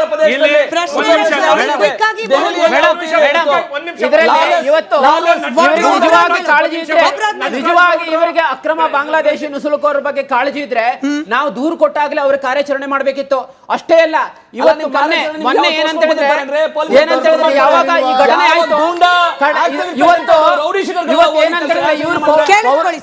ಇವ್ರ ಪುರುಷಾರ್ಥ ಏನಂತ ಹೇಳಿದ್ರೆ ಅಕ್ರಮ ಬಾಂಗ್ಲಾದೇಶಿ ನುಸುಳುಕೋರನ್ನ ಬಂಧನ ಮಾಡುವಂತ ಧೈರ್ಯ ಪುರುಷಾರ್ಥ ಇಲ್ಲ ಇವತ್ತು ಗೊತ್ತಿಲ್ಲ ಹೇಳುವ ಗೃಹ ಸಚಿವರೇ ಏನ್ ಹೇಳ್ತಿದ್ದಾರೆ ಅಂತ ಹೇಳಿದ್ರೆ ಇಷ್ಟು ಮೀಡಿಯಾದವರು ಹೋಗಿ ಅಲ್ಲಿ ಮೈಕ್ ಹಿಡಿದಾಗ ಇಷ್ಟು ಅಕ್ರಮ ಬಾಂಗ್ಲಾದೇಶಿ ನುಸುಳುಕೋರಿದ್ದಾರೆ ಅಂತ ಹೇಳಿದಾಗ ಅವ್ರು ನನ್ಗೆ ಗೊತ್ತಿಲ್ಲ ನಾವು ಕ್ರಮ ತೆಗೆದುಕೊಳ್ಳದೆ ಈ ರೀತಿ ರಾಜ್ಯ ಸರ್ಕಾರ ದೇಶದ ಭದ್ರತೆ ಜೊತೆಗೆ ಇವತ್ತು ಇವತ್ತು ಮಾಧ್ಯಮದಲ್ಲೇ ವರದಿಯಾದ ಪ್ರಕಾರ ಅವರೇ ಹೇಳ್ತಾ ಇದ್ದಾರೆ ನಾವು 1 ಲಕ್ಷ ಜನ ಕೇವಲ ಬೆಂಗಳೂರಿನಲ್ಲಿ ಇದ್ದೇವೆ ಅಂತ ಹೇಳಿದಾಗ್ಲೂ ಸಹ ರಾಜ್ಯ ಸರ್ಕಾರ ದೂರು ಕೊಟ್ಟ ನಂತರೂ ಸಹ ವೆರಿಫಿಕೇಶನ್ ಮಾಡುವಂತದ್ದು ರಾಜ್ಯ ಸರ್ಕಾರ ಕರ್ತವ್ಯ ಅಲ್ತ ಪೊಲೀಸರು ಹೋಗಿ ಇದು ಮಾಡಬೇಕಿತ್ತು ಅವರು ವಿಫಲ ಆಗಿರೋದ್ರಿಂದ ನಾಗರಿಕರು ತಮ್ಮ ಕರ್ತವ್ಯವನ್ನು ಮಾಡ್ತಾ ಇದ್ದಾರೆ ಇವತ್ತು ಅಕ್ರಮ ಬಾಂಗ್ಲಾದೇಶ ಬಂಧನ ಮಾಡುವ ಬದಲಾಗಿ ಕಾನೂನು ಚೌಕಟ್ಟಿನಲ್ಲಿ ಪೊಲೀಸರು ಕರ್ತವ್ಯ ಮಾಡುವಂತ ನಾಗರಿಕರನ್ನ ಬಂಧನ ಮಾಡುವಂತದ್ದು ಅದೇ ಪುರುಷಾರ್ಥ ಇವತ್ತು ಮುಸ್ಲಿಂ ಪರವಾಗಿ ಇವತ್ತು ಕೆಲಸ ಮಾಡ್ತಾ ಇರೋದ್ರಿಂದ ಇವತ್ತು ಅಕ್ರಮ ಬಾಂಗ್ಲಾದೇಶಿ ನುಸುಳುಕೋರ ಪರವಾಗಿ ಸರ್ಕಾರ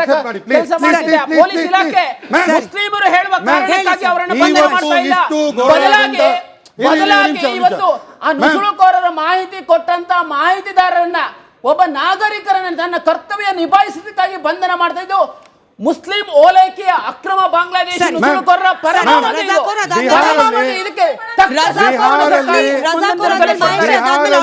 ಚುನಾವಣೆಗಿನ ಮುಂಚೆ ಒಂದು SIR ಅನ್ನೋದು ನಡೀತು special intensive revision of the voters ಅದು ಚುನಾವಣೆ ಇಲಾಖೆ ಚುನಾವಣೆ ಇದರದ್ದು ಕರ್ತವ್ಯ ಎಲ್ಲ ರಾಜ್ಯಗಳಲ್ಲಿ ಮಾಡ್ತಾರೆ ನನಗೆ ಬೇಡ ಎಲ್ಲ ಕಡೆ ಮಾಡ್ತಾರೆ 27 ಲಕ್ಷ ಜನ ಕ್ವಾಲಿಫೈ ಆಗಿಲ್ಲ ಅವ್ರು ರಿವ್ಯೂನು ಮಾಡಕ್ ಹೋಗಿಲ್ಲ ನಮ್ಗೆ ನೀವು ವೋಟ್ ಕೊಡ್ತಾ ಇಲ್ವಲ್ಲ ಅಂತ ರಿವ್ಯೂ ಮಾಡಕ್ಕೂ ಹೋಗಿಲ್ವಲ್ಲ ಆ 27 ಲಕ್ಷ ಜನರಲ್ಲಿ ಎಷ್ಟು ಜನ ಇಲ್ಲಿಗಲ್ ಇಮಿಗ್ರೆಂಟ್ಸ್ ಇದ್ದಾರೆ ಅಲ್ಲಿರುವ ಬಿಜೆಪಿ ಸರ್ಕಾರ ಕೇಂದ್ರ ಸರ್ಕಾರ ಎಷ್ಟು ಜನರನ್ನ ಡಿಪೋರ್ಟ್ ಮಾಡ್ತು ಆಚೆ ಕಳಿಸ್ತು ಅನ್ನೋದನ್ನ ಕೇಳಿ ಇವ್ರನ್ನ ಏನೋ ಪುರುಷ ಇರಬೇಕು ಧೈರ್ಯ ಇರಬೇಕು ಯಾಕೆ ನಿಮಗೆ ಧೈರ್ಯ ಇಲ್ಲ ಬೆಂಗಳೂರಿನಲ್ಲಿ 2020ರಲ್ಲಿ ಡಿಟೆನ್ಷನ್ ಸೆಂಟರ್ ಅನ್ನ ಓಪನ್ ಮಾಡ್ತು ಕೇಂದ್ರ ಸರ್ಕಾರ ಹೇಳಿತ್ತು ಡಿಟೆನ್ಷನ್ ಸೆಂಟರ್ ಓಪನ್ ಮಾಡ್ತು. ಈ ನಿಮಿಷದ ತನಕ ನಮ್ಮ ಬೊಮ್ಮಾಯಿ ಸಾಹೇಬರು ಇರುವಂಥ ಸಂದರ್ಭದೊಳಗಡೆ ಆ ಡಿಟೆನ್ಷನ್ ಸೆಂಟ್ರಿಂದ ನಾವು ಡಿಪೋರ್ಟ್ ಮಾಡಿದ್ ಬಿಟ್ರೆ ಒಬ್ಬನ ಈ ಸರ್ಕಾರದ ಕೈಲಿ ಡಿಪೋರ್ಟ್ ಗೊತ್ತೈತೆ ಡಿಪೋರ್ಟ್ ಮಾಡಕ್ಕಾಗ್ತಾ ಇಲ್ಲ. ಇವರು ಸ್ಪೆಷಲ್ ಇಂಟೆನ್ಸಿವ್ ರಿವಿಷನ್ ಬಗ್ಗೆ ಮಾತಾಡ್ತಾ ಇದ್ದಾರೆ. ಈ ಕೇಂದ್ರದಲ್ಲಿ ಸ್ಪೆಷಲ್ ಇಂಟೆನ್ಸಿವ್ ರಿವಿಷನ್ ಅಂತ ಮಾಡ್ತಿದ್ದಾರೆ. ದೇಶದ ಒಳಗಡೆ ಏನೆಲ್ಲ ಈ ಸ್ಪೆಷಲ್ ಇಂಟೆನ್ಸಿವ್ ಲಕ್ಷ ಜನರ ಪಟ್ಟಿ ಸಿಕ್ತಲ್ಲ, ನೀವೇನು ಉಳ್ಕೊಂಡು ಹೋಗೋದೇನ್ ಬೇಡ.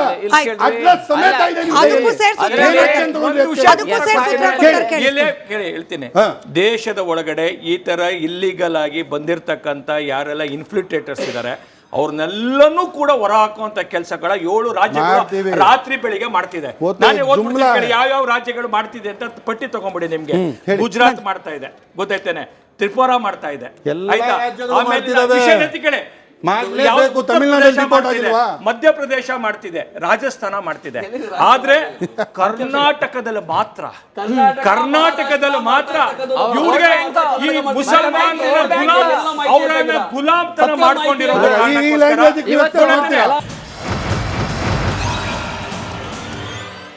ರಾಜ್ಯದಲ್ಲಿ ಈಗ ಕಾಂಗ್ರೆಸ್ ಸರ್ಕಾರ ಇರೋದಕ್ಕೆ ಮೊದಲು ನಮ್ಮ BJP ಸರ್ಕಾರ ಇದ್ದಾಗ ದೇಶದಲ್ಲಿ ನಮ್ಮ ರಾಜ್ಯದಲ್ಲಿ ಹಲಾಲು, ಹಿಜಾಬು, ಜಟ್ಕಾ ಕಟ್ಟು, ಹಿಂದುತ್ವ ಆಯಿತು. ಈಗ ನಿಮಗೆ ಕೆಲಸ ಇಲ್ದಿರೋದಕ್ಕೆ ಬಾಂಗ್ಲಾದೇಶ ವಲಸಿಗರು. ಅದೇ ಪ್ರಶ್ನೆಗೆ ನಾನು ಬರ್ತೀನಿ. ಆಯ್ತು ಸರ್, ಕೇಂದ್ರದಲ್ಲಿ ಯಾವ ಸರ್ಕಾರ ಇದೆ?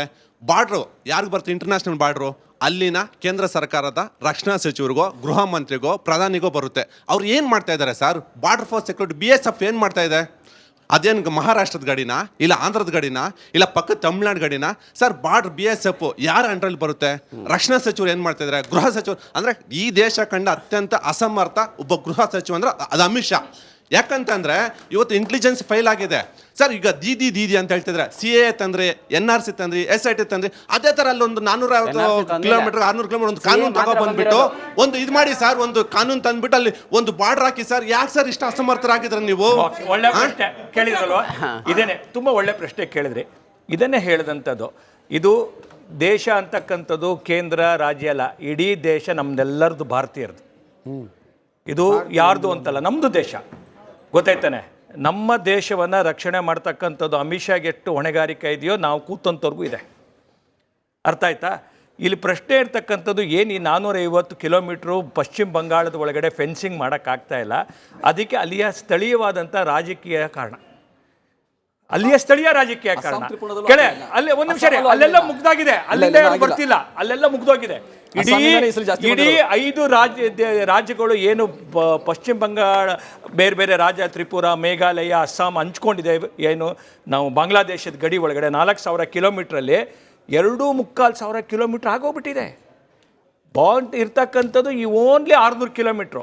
ಇದು ಒಂದು ವಿಷಯ ಹೇಳ್ತೀನಿ, ಇಲ್ಲಿ ಕೇಳಿ. ಇದು ಮಾಡಿರ್ತಕ್ಕಂಥದ್ದು ಪ್ರಶ್ನೆ ಇರ್ತಕ್ಕಂಥದ್ದು, ಇಡೀ ಈ ಗಡಿಗಳನ್ನು ಫೆನ್ಸಿಂಗ್ ಮಾಡಿರ್ತಕ್ಕಂಥದ್ದು ಬಹಳ ದೊಡ್ಡದಾದಂಥ ರೀತಿ ಒಳಗಡೆ ಬಾಂಗ್ಲಾನ ಏನು ಅವ್ರದ್ದು ಫೋರ್ಸನ್ನು ಎದುರಾಕೊಂಡ್ಬಿಟ್ಟು ಭಾಳ ಟೆರೆನ್ ಮಧ್ಯದೊಳಗಡೆ ನಮ್ಮ ಸೈನಿಕರು ದೊಡ್ಡದಾದಂಥ ಕೆಲಸವನ್ನು ಇದನ್ನು ಮಾಡ್ತಾ ಇದ್ದಾರೆ. ಗೊತ್ತಾಯ್ತಾನೆ? ಇದನ್ನು 100% ಈ 155 ಕಿಲೋಮೀಟ್ರ್ ಮಾಡೋಕ್ಕಾಗೋದಿಲ್ಲ. ಅದು ಬಿಟ್ಟು ಮಿಕ್ಕಿದಷ್ಟು ಮಾಡಲಾಗ್ತದೆ. ಇಲ್ಲಿ ಜವಾಬ್ದಾರಿ ಇರ್ತಕ್ಕಂಥದ್ದು ನಾನು ನಿಮ್ಮಿಂದ ಎಲ್ಲರಿಂದ ನಿರೀಕ್ಷೆ ಮಾಡ್ತಕ್ಕಂಥದ್ದು ಏನಂತಂದರೆ, ಇದು ನಿಮ್ಮದು ಸಮಸ್ಯೆ ಅಲ್ಲ, ಇದು ನಮ್ಮೆಲ್ಲರ ಸಮಸ್ಯೆ. ನಾಳೆ ಅಲ್ಲಿಂದ ಬಾಂಗ್ಲಾದೇಶದಿಂದ ಬರ್ತಾರಲ್ಲ, ಇವತ್ತು ನಿಮಗೆ ಯಾವುದೋ ಒಂದು ಪಕ್ಷಕ್ಕೆ ನೀವು ಗುರುತಿಸ್ಕೊಂಡಿರ್ಬೋದು, ಆದರೆ ಅದು ನಾಳೆ ಈ ಸಮಸ್ಯೆ ಆಗಲ್ಲ. ಎಲ್ಲೆಲ್ಲಿ ಈ ಥರದ್ದು ಹೋಗಿ ತಲುಪಿದ್ದಾರೆ. ಇವತ್ತು ನ್ಯೂಯಾರ್ಕ್ ಒಳಗಡೆ ಈ ಥರ ಹೋಗಿ ಸೇರಿಕೊಂಡ್ರು. ಇವತ್ತು ನ್ಯೂಯಾರ್ಕಿನ ಡೆಮೋಗ್ರಫಿ ಚೇಂಜ್ ಆಗ್ತಿದೆ. ಜಗತ್ತಲ್ಲಿ ಬೇರೆ ಬೇರೆ ರಾಷ್ಟ್ರಗಳಲ್ಲಿ ಇದೇ ಥರ ಹೋದಂಥವ್ರು ಕೂಡ ಅಲ್ಲಿಯ ಡೆಮೋಗ್ರಫಿ ಚೇಂಜ್ ಆಗ್ತಿದೆ. ನಾಳೆ ರಜಾಕಿಗೆ ಯಾವ ಮಗ ಕೇಳೋದಿಲ್ಲ, ನಾಳೆ ಸಾದಿಕನ ಯಾರನ್ನೂ ಕೇಳೋದಿಲ್ಲ. ನೀವು ಇವತ್ತು ಅರ್ಥ ಮಾಡ್ಕೋಬೇಕಾಗಿರ್ತಕ್ಕಂಥದ್ದು, ಯಾರೋ ಬೇರೆ ದೇಶದಿಂದ ಬಂದು ನನ್ನ ಅನ್ನ ಕಿತ್ಕೋತಾ ಇದ್ದಾನೆ, ನನ್ನ ಅದ್ರ ಬಗ್ಗೆ ನೀವು ಅರ್ಥ ಮಾಡ್ಕೊಳ್ಬೇಕಾಗಿರೋದು. ಹಿಂದೂ ಪರ ಹೋರಾಟಗಾರ ಎಲ್ಲ ಬಂದು ಹಿಡ್ಕೊಡ್ತಾ ಇದ್ದಾನೆ, ಅವರು ಸರ್ಕಾರಕ್ಕೆ ಒಂದು ಮಾಹಿತಿ ಕೊಡ್ತಿದ್ದಾರೆ ಅಂತ ಹೇಳಿದ್ರಲ್ಲ, ಅದನ್ನ ನೀವು ಸಮರ್ಥಿಸ್ಕೊತಿದ್ದೀರಲ್ಲ. ಅದೇ ರೀತಿ ಹಿಂದೂ ಪರ ಹೋರಾಟಗಾರ ಓಡಾಡ್ತಿರೋ ತರ ಇನ್ನೊಬ್ಬ ಯಾರೋ ಮುಸ್ಲಿಂ ಹೋರಾಟಗಾರ ಉಟ್ಕೊಂಡ್ರೆ ಏನ್ರಿ ಮಾಡ್ತೀರಾಗ? ಒಬ್ರಲ್ಲಿ ಗರ್ಜನೆ ತರ್ತೀರೇನ್ರಿ ನೀವು? ಇದನ್ನ ಕೇವಲ ಹಿಂದೂ ಪರ ಕಾರ್ಯಕರ್ತರು, ಒಂದು ನಿಮಿಷ ಸರ್, ಈ ಅಕ್ರಮ ಬಾಂಗ್ಲಾದೇಶಿಗರನ್ನ ಗುರುತಿಸೋದು ಕೇವಲ ಹಿಂದೂರನ್ನ ಮಾತ್ರ ಯಾಕೆ ಮಾಡ್ಬೇಕು ಸರ್? ಮುಸಲ್ಮಾನರು ಉತ್ತರ ಕೊಡಿ ಮಾಡಿ ಸರ್. ಮೇಡಮ್. ಕೇವಲ ಹಿಂದೂ ಕಾರ್ಯಕರ್ತರೆ ಯಾಕೆ ಹೋಗ್ಬೇಕಪ್ಪ ಪೊಲೀಸರಿಗೆ ಮನೆಗೆ ಮಾಹಿತಿ ನುಗ್ಗೋದು ಕೊಡೋಕೆ? ಯಾವ ಧರ್ಮ, ಮುಸಲ್ಮಾನರು ಯಾವ ನ್ಯಾಯ? ಹೋಗ್ಬಹುದು. ಮೋಹನ್ ಅವರೇ ಉತ್ತರ ಕೊಡಿ. ಖಂಡಿತ ಮಾಡಬಹುದು. ಈ ಕರ್ನಾಟಕದಲ್ಲಿ ಯಾರು ಕನ್ನಡಿಗರು, ಈ ಭಾರತೀಯ ನಾಗರಿಕರಂತೇಳಿ ಯಾರು ಅನಿಸ್ತಾರಲ್ಲ, ಪ್ರತಿಯೊಬ್ಬರದು ಕರ್ತವ್ಯ ಇದೆ. ನಮ್ಮ ರಾಜ್ಯದಲ್ಲಿ ಅಕ್ರಮ ಯಾರಾದರೂ ಯಾವುದೇ ದೇಶದವರು ನಿಲ್ಲಿಸಿದ್ರೆ ಅವ್ರ ಬಗ್ಗೆ ಮಾಹಿತಿ ಕೊಡುವಂತದ್ದು, ಮಾಡ್ಬೇಕು. ಏನ್ Google ದೇಶ Pay ವಿರೋಧಿ ಹಾಕ್ಬೇಕು. ಚಟುವಟಿಕೆ ಮಾಡ್ತಾ ಇದ್ರೆ ಅದ್ರ ಬಗ್ಗೆ ಮಾಹಿತಿ Phone Pay ಕಲ್ಪನೆ ಕೊಡುವಂತದ್ದು. ಹಾಕ್ಬೇಕು. ಉದ್ಯೋಗ ಮತ್ತೆ ಇಲ್ಲ ಏನ್ ಅಂತ. ಮಾತಾಡ್ತಾರೆ ಇವರು? ಉದ್ಯೋಗ ಮೈಕ್ ಮ್ಯೂಟ್ ಮಾಡ್ರಿ, ಸ್ವಲ್ಪನಾದ್ರೂ ಅವ್ರಿಗೆ ಕೇಳೋ ಸ್ಥಿತಿ ಮನಸ್ಥಿತಿ ಇಲ್ಲ. ಮಾಡ್ಲಿ ಅವ್ರಿಗೆ Google mic Pay mute ಮಾಡ್ರಿ ಅವ್ರಿಗೆ. ಕೇಳಿಸ್ಕೊಳ್ಳಿ. ಟ್ಯಾಕ್ಸ್ ಕಟ್ಟೋರು ಮಾಡ್ಲಿ. ಇವತ್ತು ಮುಂದುವರಿಸಿ ಸರ್. ಇದರಲ್ಲಿ ಬಹಳ ಮುಖ್ಯ ಅಂತ ಹೇಳಿದ್ರೆ, ನಾವು ಇವತ್ತು ವಿಚಾರ ಮಾಡ್ತಾ ಇರುವಂತದ್ದು ಒಬ್ಬ ಮುಸ್ಲಿಂ ಹೇಳುವ ಕಾರಣಕ್ಕಲ್ಲ. ಇವತ್ತು ದೇಶದ್ರೋಹದ ಕೃತ್ಯವನ್ನ, ಕಾನೂನು ಬಾಹಿರ ಕೃತ್ಯವನ್ನ, ಸಮಾಜಘಾತಕ ಕೃತ್ಯವನ್ನ, ಫೇಕ್ ID ಕಾರ್ಡ್ ಮಾಡುವಂಥದ್ದು, ಅಂದ್ರೆ ಇದು ಇವತ್ತು ದೇಶದ್ರೋಹದ ಕೃತ್ಯ ಇದೆ. ಇವತ್ತು ಲ್ಯಾಂಡ್ ಅನ್ನ ಎನ್ಕ್ರೋಚ್ಮೆಂಟ್ ಮಾಡುವಂಥದ್ದು, ಫೇಕ್ ಡಾಕ್ಯುಮೆಂಟ್ ಅನ್ನ ಮಾಡುವಂಥದ್ದು, ಇದು ಯಾರೇ ಮಾಡ್ಲಿ, ಈ ಫೇಕ್ ಆಧಾರ್ ಕಾರ್ಡ್ ಮುಸಲ್ಮಾನರು ಕೊಡ್ತಾವ್ರ. ದುರಂತ ಅಂತ ಹೇಳಿದ್ರೆ ಇಂತಹ ಈ ದೇಶ ವಿರೋಧಿ, ರಾಷ್ಟ್ರ ವಿರೋಧಿ ಕೃತ್ಯಗಳಿಗೆ ಇವತ್ತು ಸಮರ್ಥನೆ ಮಾಡ್ತಾರಲ್ಲ, ಇಂಥವರನ್ನ ಮಡ್ದು ಜೈಲಿಗೆ ಹಾಕಿದ್ರೆ ರಾಜ್ಯ ಇವತ್ತು ಸುರಕ್ಷಿತ ಇರುತ್ತೆ. ಸಮಸ್ತ ಕನ್ನಡ ಜನತೆಯ ಪರವಾಗಿ ಆರ್ ಕನ್ನಡಕ್ಕೆ ಇಂಥ ಒಂದು ಗಂಭೀರ ಸಮಸ್ಯೆಯನ್ನು ತಗೊಂಡು ರಾಜ್ಯಕ್ಕೆ ಪ್ರೆಸೆಂಟ್ ಮಾಡಿದಕ್ಕೆ ನಿಮಗೆ ಧನ್ಯವಾದಗಳನ್ನು ತಿಳಿಸ್ತೀವಿ. ವೆಸ್ಟ್ ಬೆಂಗಾಲ್ ಎಲೆಕ್ಷನ್ ಅಂತ ಮಾಡ್ತಿಲ್ಲ ಸರ್, ರಜಾಕ್ ಅವ್ರ ಗಮನಕ್ಕೆ ಮುಂದೆ. ಮೊದಲನೇದಾಗಿ ನನಗೆ ಕಾಂಗ್ರೆಸ್ಗೂ ಒಂದು ಪ್ರಶ್ನೆ ಇದೆ ಮತ್ತು ಹಿಂದೂ ಮುಖಂಡರಿಗೂ ಒಂದು ಪ್ರಶ್ನೆ ಇದೆ. ಕಾಂಗ್ರೆಸ್ನವ್ರಿಗೆ ನಾನು ರಾತ್ರಿ ನಿಮ್ಮದೇ ರಿಪಬ್ಲಿಕ್ ನೆಟ್ವರ್ಕ್ನ ಮುಖ್ಯಸ್ಥರಾದ ಅರ್ನಬ್ ಗೋಸ್ವಾಮಿ ಅವ್ರದ್ದು ನೋಡ್ತಾ ಇದ್ದೆ. INC ಅನ್ನೋದು ಏನಾಗಿದೆ ಅಂದರೆ ಇನ್ವಿಸಿಬಲ್ ನ್ಯಾಷನಲ್ ಕಾಂಗ್ರೆಸ್. ಯಾಕೆ ಅಂತ ಹೇಳ್ತಿದ್ದೀನಿ. ಒಬ್ಬ ಪುನೀತ್ ಕೆರೆಹಳ್ಳಿ, ಒಬ್ಬ ಚಕ್ರವರ್ತಿ ಸೂಲಿಬೆಲೆ, ಒಬ್ಬ ಮಹೇಶ್ ವಿಕ್ರಮ್ ಹೆಗಡೆ ಇಷ್ಟು ಭಯ ಪಡ್ಬೇಕಾ? ಅವ್ರೇನು ಅಂತ ಅಕ್ರಮವಾದ ಕೆಲಸ ಏನ್ ಮಾಡ್ತಾ ಇದ್ದಾರೆ? ಇನ್ವಿಸಿಬಲ್ ನ್ಯಾಷನಲ್ ಕಾಂಗ್ರೆಸ್ ಅಂತ ಹೇಳ್ದಲ್ಲ, ಅದಕ್ಕೇನೆ ಮೋದಿ ಮಂಡಿ ಊರಿ ರೈತ ಕ್ಷಮೆ ಕೇಳಿದ್ದು. ಇನ್ವಿಸಿಬಲ್ ನ್ಯಾಷನಲ್ ಕಾಂಗ್ರೆಸ್ ಅಂತಲ್ಲ, ಅದಕ್ಕೆ ಮೋದಿ ಮಂಡಿ ಊರಿ NRC ವಾಪಸ್ ತಗೊಂಡಿದ್ದು. ಅದಕ್ಕೆ ಮೋದಿ ಮಂಡಿ ಊರಿ ಭೂ ಸ್ವಾಧೀನ ಕಾಯ್ದೆ ವಾಪಸ್ ತಗೊಂಡಿದ್ದು.